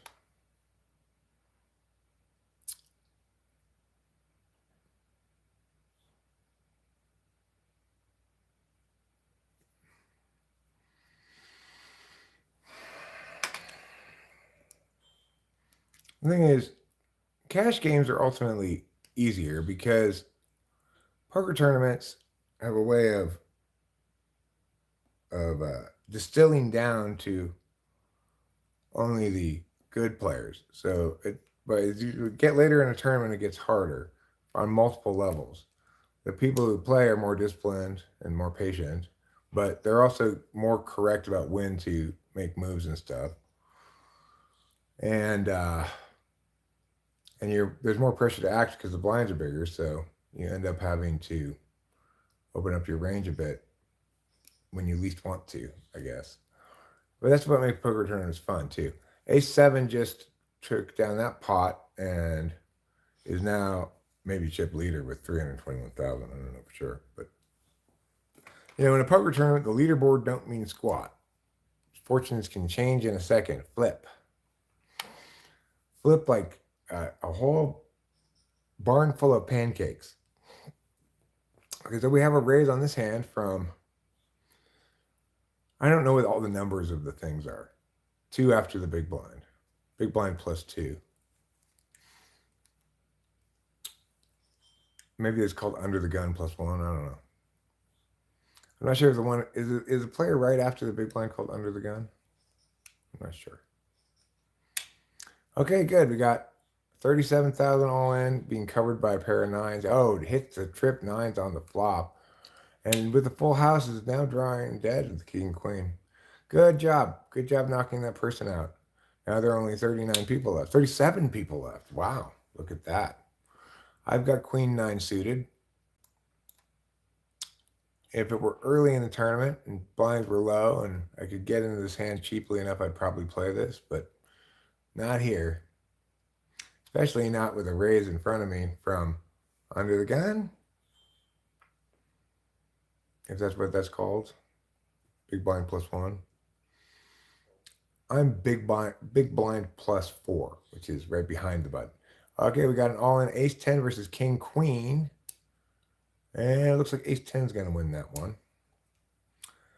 It's unfortunate it didn't knock anybody out, but it's okay. 34 people left. 3 more people got knocked out. Good job.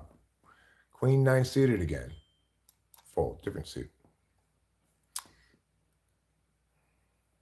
Last time it was spades, this time it's hearts. Let's see what's saying here in the old chatteroo. Robin Smelly Knuckles Barkson. Have you brandished a knife in front of a cop before? No, never have.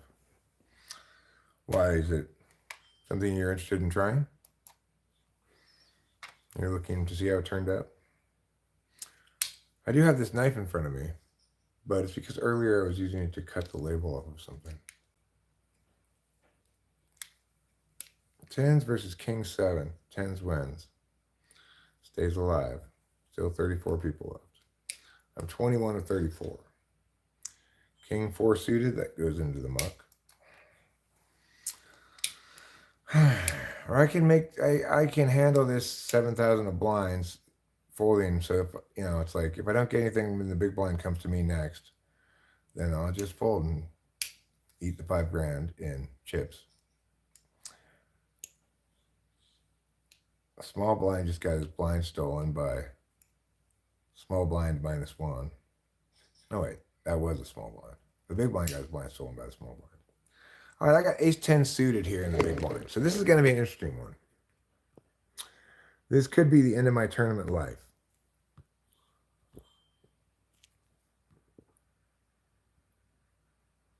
The guy right in front of me, right after me, he went all, oh, I'll check this. I don't even have to raise. I can just check it. That's nice. Doesn't do me any good, though. Go ahead and bet it. Oh, he didn't. Okay.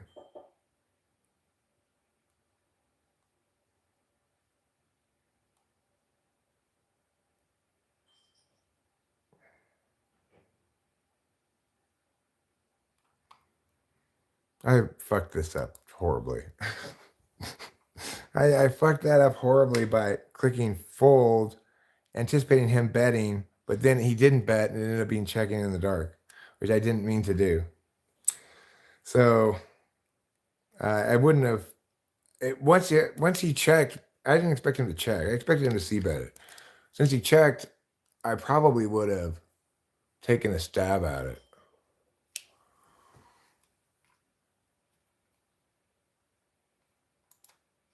Let's see if I can see a flop. Yes, good. Okay.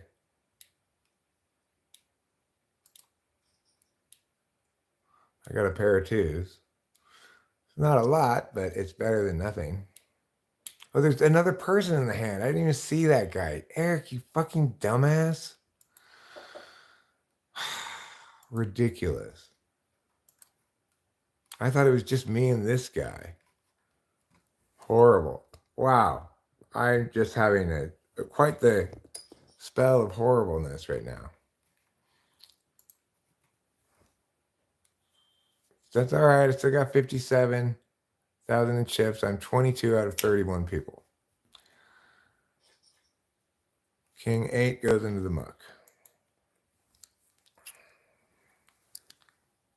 Have you charged a cop with a hammer before? No, I've never done that either. I have been pushed off of a curb by a cop via the butt of his beanbag gun before. But all I was doing was holding a phone and saying, "Stop tasing him." Cop didn't like that.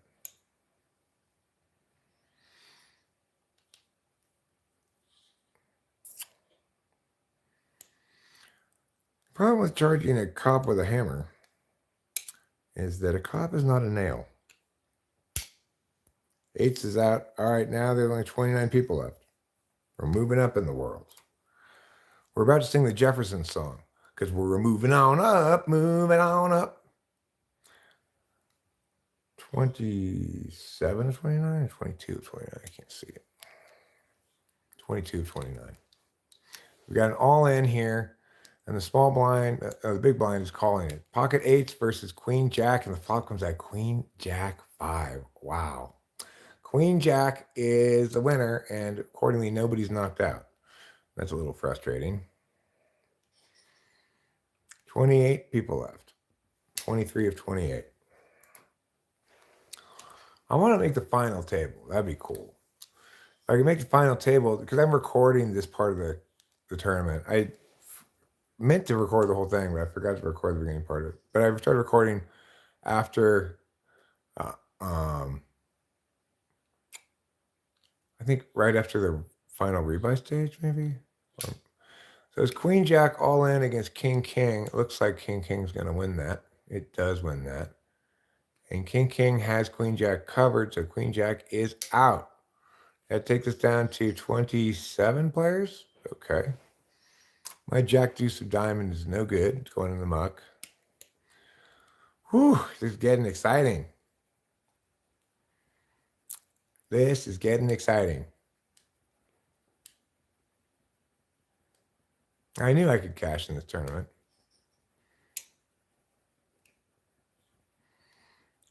Looks like we're probably going to have, yeah. All right. Aces versus King Jack. Aces is at risk, but is going to win. Yeah.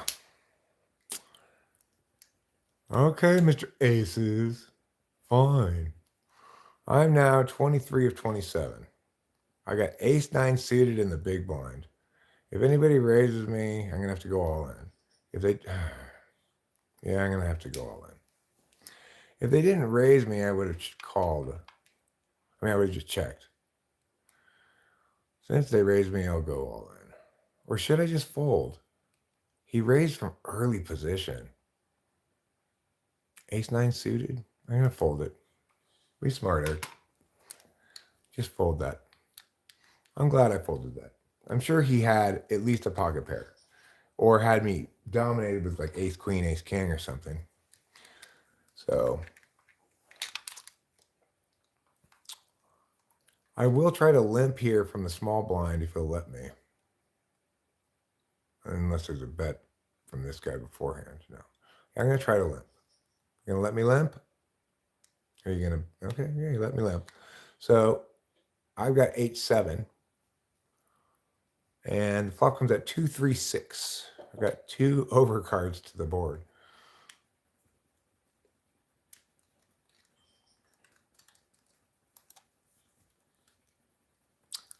had to fold to his bet. I was out of position, and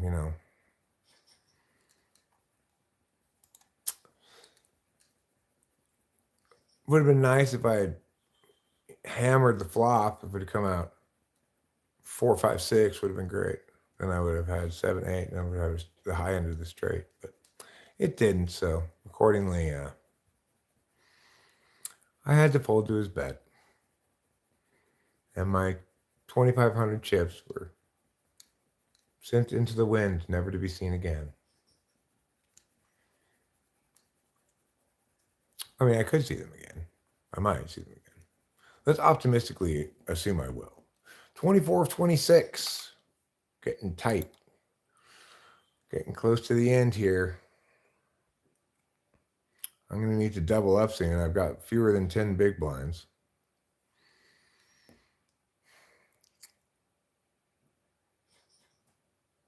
I got Jack 10 suited. Do I want to hitch my wagon to Jack 10 suited? No.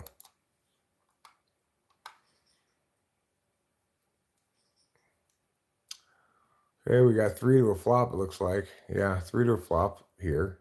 Flop comes ace 3, 3, 1 club. I would have been essentially dead in the water right here if I'd tried to go all in with this Jack 10. Well, there's a second club. 4 clubs comes out. Home fries bet 16.5, 16,500. Got first person calls, second person folds. Now it's heads up, and an 8 on the river. I would have had nothing. I'm very glad I didn't do anything. The first person checks, the second person bets 20 grand, and it gets called. What do they have?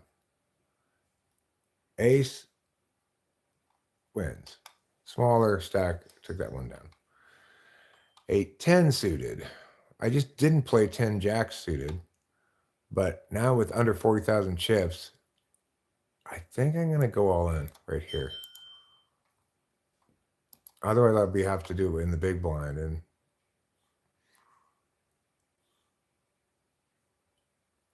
let's see what happens. They both fold to me. Wow, I take down the blinds. Amazing. That may get me a couple more places up the ladder here, if nothing else.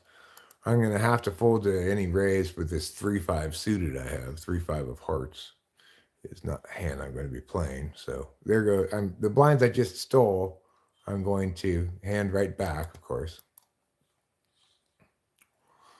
But that's fine. I am leveling up. There's 25 people left now. I'm 23 of 25. Exciting, exciting stuff here in Honolulu, Hawaii. Except it's not. It's Mariposa, California.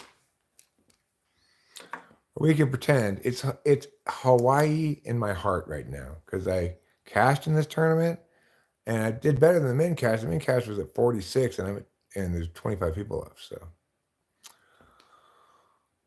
that's pretty good. I at this point, no matter what happens, I'm already happy with the results. But I would be happier if I could make the final table or win the thing. It's going to take a lot of luck.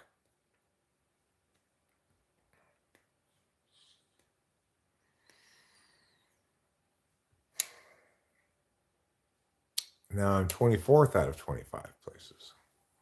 King 4 goes into the muck. He's giving me aces or something. Aces, kings, queens, any of those would be fine.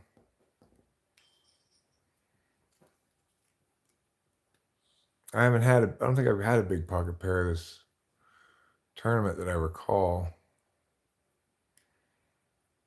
Maybe I did. I'm not sure.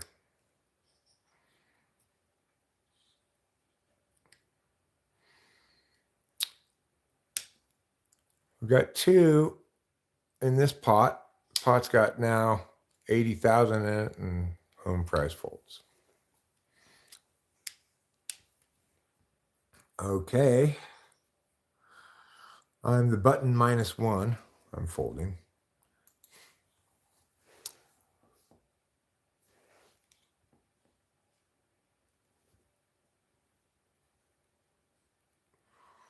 It's just down to the small blind and big blind here, and the small blind calls, tries to limp anyway. The big blind, is he going to let him limp? No. The big blind raises. The small blind, no doubt, is going to now fold. See, so if the small blind okay, the small blind went all in. So the small blind is a good player. He limped on purpose to get that guy to raise him, and now he's gotten all in. That guy's going to have to fold. No, he calls. Oh my God. Sevens versus ace five.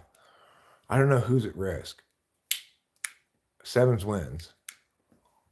The player who made the better play won. So good for you, girl. 22 of 24 now. It's 3 full tables of 8.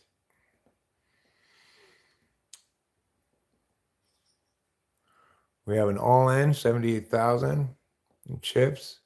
Will the small blind with 64,000 call, or will the big blind who's got the better covered call? We will find out. The answer is no. They both fold. Waiting for the next hand. King 7. Nobody wants stinky King 7. Just give me aces already. I haven't really had any hands at all in a while. I had those pocket 7s that held up, but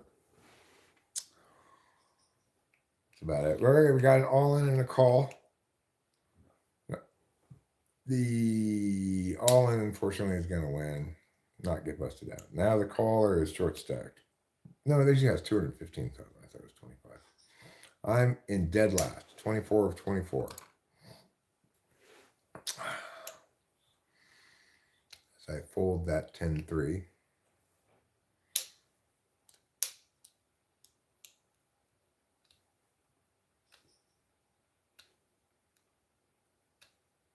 So small blind is trying to take the big blind.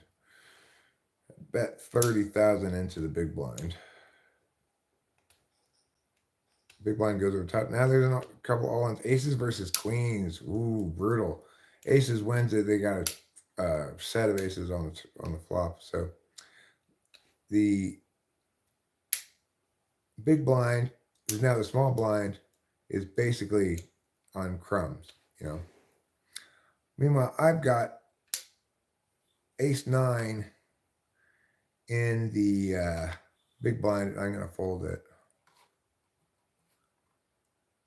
I just called, dude. You got 3,000 chips in. You got 3,000 chips left. I'm going to fold mine. Okay, I'm so glad I did because he had 8-10 and the other guy has 9-5. So it would have been just totally screwed because there's removal to 9, removal to ace, and he outkicks me. Anyway. So that guy got knocked out. Now there's 22 people left. I got ace 9 suited again.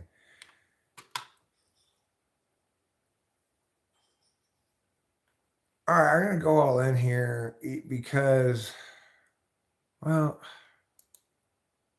I'd almost rather go in with something without an ace, but fine. Okay, I'm going all in with my 32,000 because this way I'll have a chance to triple up instead of double up. Oh, no, I guess I won't. But there's some dead money in the pot. I got 2 live cards against pocket 7s. Come on, give me an ace. No, I'm out. Oh, well. In 22nd place. $141 for a $50 entry. Not too bad. But I want to win. I don't want to get medium. Oh, well. Let's see if there's another tournament on. Hi, kitty, kitty, kitty. You're a special lady, full of joy and truth.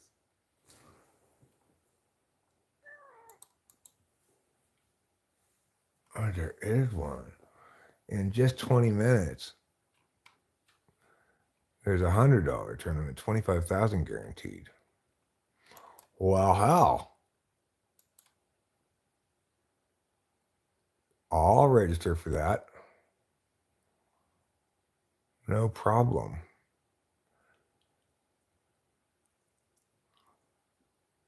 I just won the entry fee. So it's like I'm free rolling it. Do you watch hockey? I do watch a little bit of hockey, not very much. I like playoff hockey. I mean, I like hockey in general. I think it's one of the more inherently fun games to watch. I just wasn't raised a hockey fan, so I just don't. I'm not really attached to any particular hockey team. If our local hockey team was good, I'd watch them. But we get broadcasted the San Jose Sharks, and they're like the shittiest hockey team in the whole league. So I don't really want to watch them that much. All right. Well, I just did well in that $50 tournament. I'm pretty excited about this $100 tournament. The other thing is, Rachel and I got mushrooms today, but I'm so excited about playing in this tournament that the earlier tournament that I said, let's postpone taking the mushrooms till later. Well, now we're going to postpone it again because I got another tournament I got to play, and hopefully we'll postpone it. Hopefully I stay in it for a while, you know.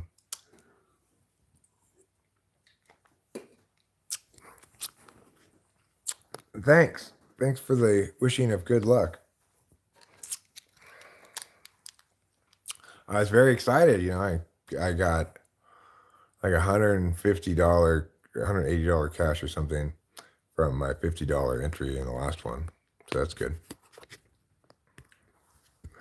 But to really be happy with a poker tournament result, you need to finish in the top like 5, you know, top 3 or something. Because I think first place in that was multiple thousands of dollars. It was like $3,000 or $4,000 or something. Maybe more. Second place was also in the thousands, and I think third place was too. So that's why people like in 22nd only get $184 because it starts making substantial jumps as you move up the ladder, you know.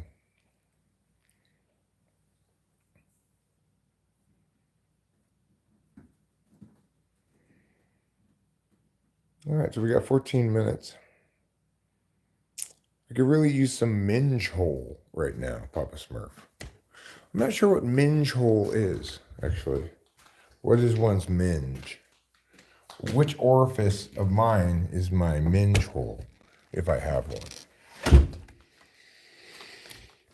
I've not heard the term before, and I'm pretty familiar with colloquialisms.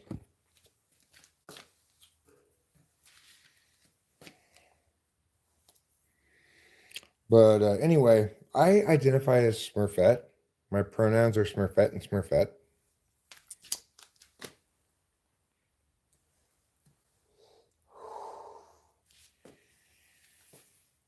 Billy and 80. Thoughts? My minge hole is your crazy brain? I guess your brain is crazy because that doesn't make any sense.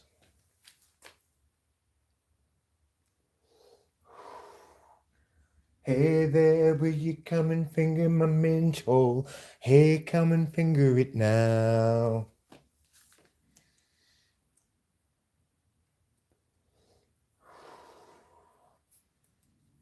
My new hit song, Minge Hole, by Eric and the Minge Holes.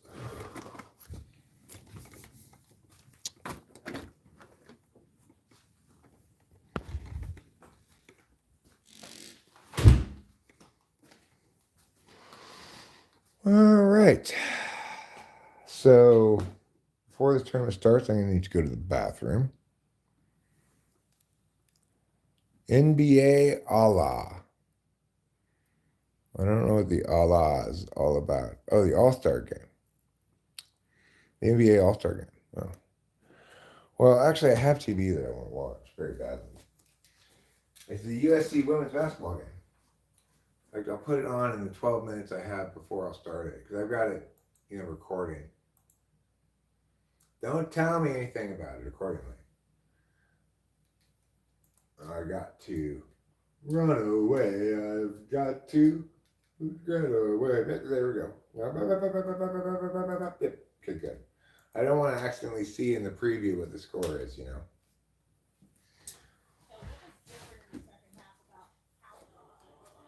All right, the mighty USC Trojans, number 6 in the land, headed by phenomenon Juju Watkins. Do I like soccer? I like watching like international soccer. Like the World Cup.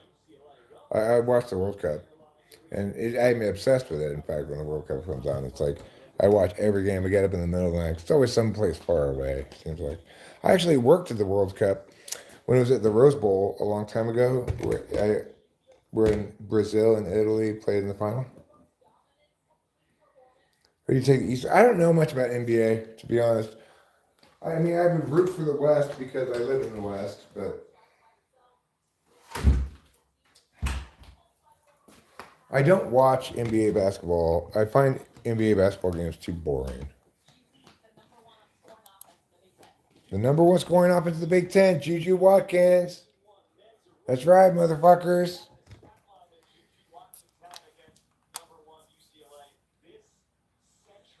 I kind of want to get. I I've said before I don't wear other men's jerseys. Like I don't want to get a jersey with some guy's name on the back of it. Although I made an exception for Shea Langoliers because I was the president of the Shea Langoliers fan club, co-president.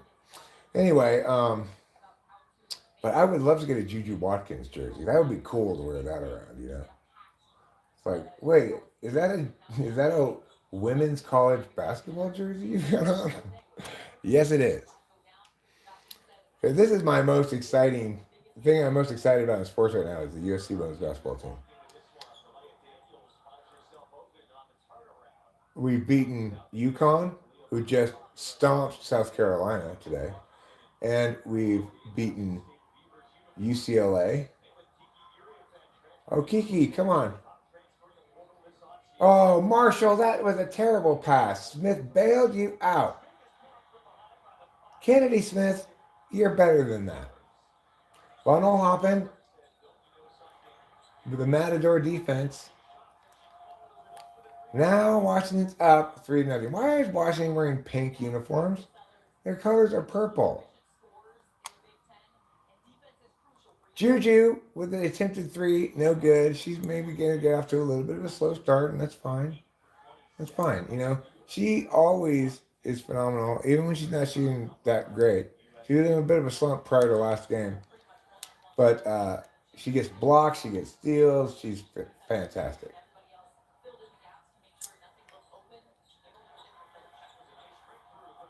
I could get a Watkins jersey. I could also potentially get like, well, who else would maybe Kaylee Heckle's jersey. That'd be fun. I wouldn't mind getting a Kaylee Heckle jersey because she comes off the bench. She's a freshman. She won't be coming off the bench for long. She's really good, but that would be extra cool because it's obscure, right? Who is this person Heckle? I've never even heard of this before. Oh, she's one of the freshmen on the women's basketball team. They go, you pervert. No, I'm not pervert. No, I'm not going to paint the house this summer. I'm going to paint the house before this summer. I'm in the middle of painting the house, but I'm not very good at staying on task. So it's taking a long time to do it. We're lucky we didn't get called for a foul there. It's 7-4 in favor of Washington, but SC's going to win this game. We're favored by 16.5 points. We're not going to have. There's no way everybody's going to have such a bad game that we can't beat Washington. Good. Oh, come on, Kiki. Get that board. Washington throws up a three. No good. Juju steals the rebound away from the Washington player and just looks like Michael Jordan running down the court to put it in and one. Oh, my God. See how good this lady is? Look at this shit. Watch this. I'm going to show you. Juju Watkins is a fucking beast. Okay, you're going to come up right now. Watch after the rebound here. No, not here. On the other end. So watch on the other end here. I'm going to not get copyrighted. Watch on here. Okay, so watch this rebound. She gets this rebound.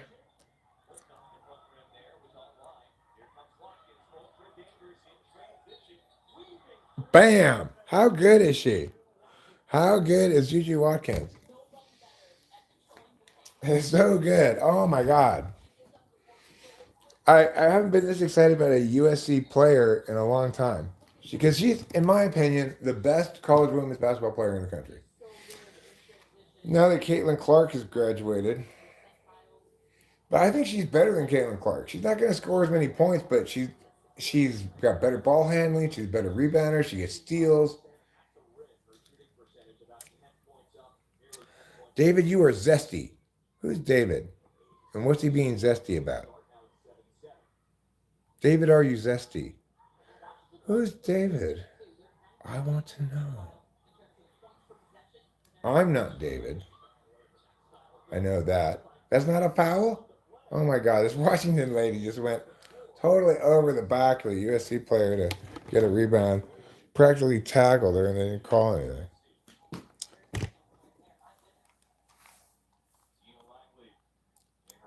Well, Tina Langley's going to have to suck it because her team is going to lose today.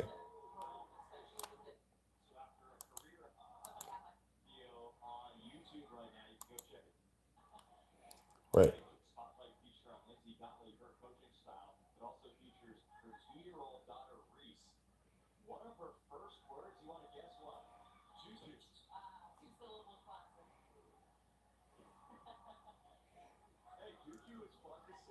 Kaylee Heckle's in right now. This would be a cool jersey to get, too. I'll show you who Kaylee Heckle is. She's right there. That's Juju, right? This is Kaylee Heckle. She's like incredibly, like super hustle player. She gets a lot of steals and she's got good ball handling. She's going to be our guard of the future. Come on, Kaylee Heckle. Good defense. Good defense, Heckle. Good rebound, Juju. Oh, good job. Oh, my God. Oh, no. She got a little wild there. That was a little bit. I thought she was going to pull it off anyway, but she didn't.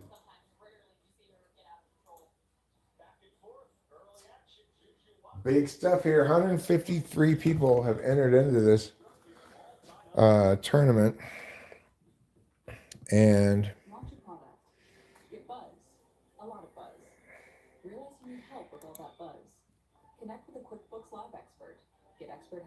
so the winning person gets $6,000. But you can finish as bad as sixth place and still end up with 10 times your investment. Currently, 24 people are in the money. But that's going to go up a lot because it's not until the rebuys that it actually meets and surpasses its guarantee, at which point additional entrants are added into the prize pool and stuff.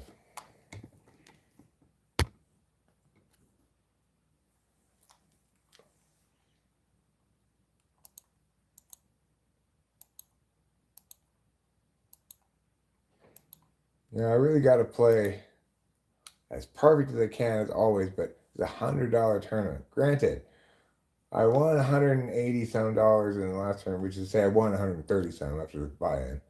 So this $100 tournament is, I'm just free rolling it. But regardless, I'm feeling a lot of, it's funny because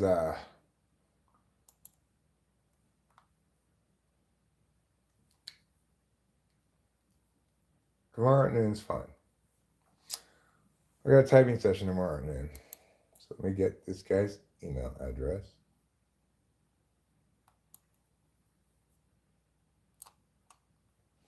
Today's Saturday or Sunday? Is today Sunday? Oh, actually tomorrow at noon is not good. It has to be Friday. You know what? I could go to LA on Tuesday, I guess.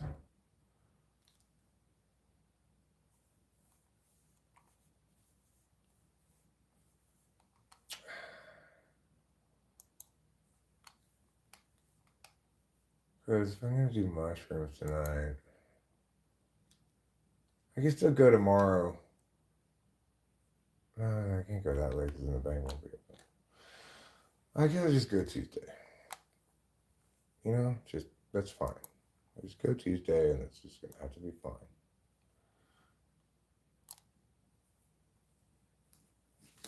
typing session.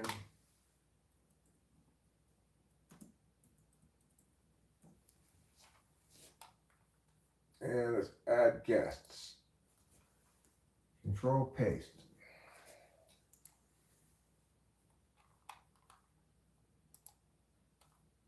Send.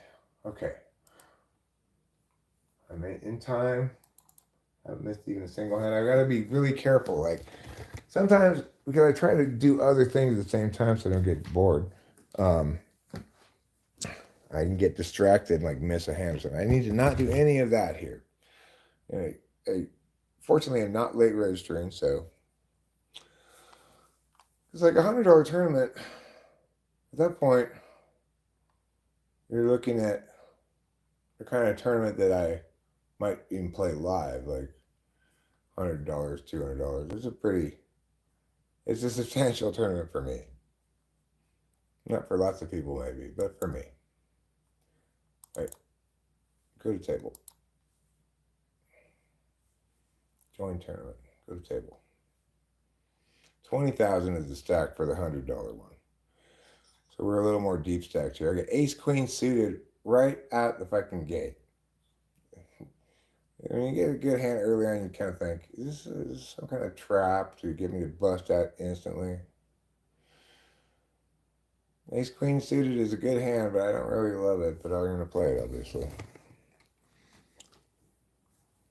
And then I'll probably end this stream pretty soon so that I can do other things while playing poker at the same time.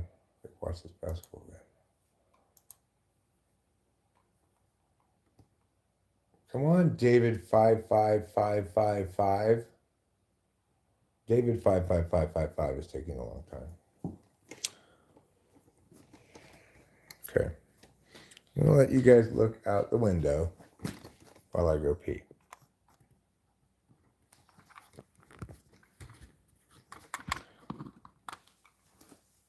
Just like you always wanted.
Okay, well, I lost 760 chips on that hand. Not too bad.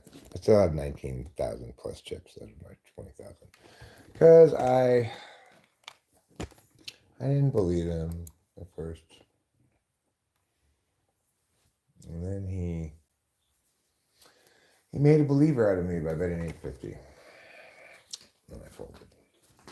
Wow, my pee's really yellow. Must be dehydrated. Hi, Show Media. Hi, Winston's mom. Let's go dump my jar of pee into the toilet. It's a jar of pee.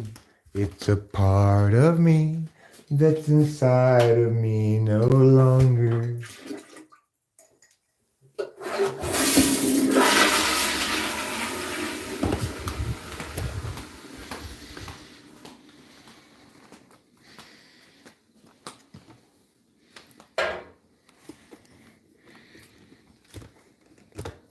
It's a jar of pee. It's inside of me. It's a part of me no longer. That should have been the way that song went. But it went a little bit different than that, but that's because I messed it up. All right.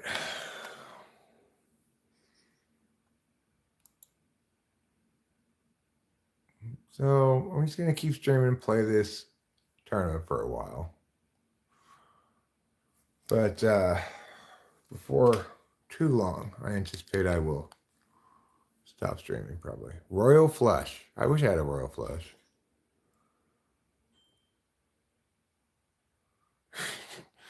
He really is. He really has that dictator spirit inside of his heart, doesn't he?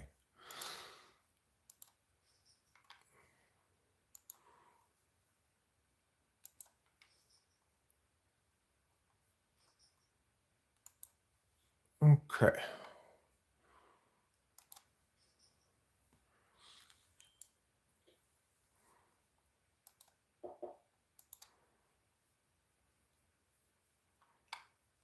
All right.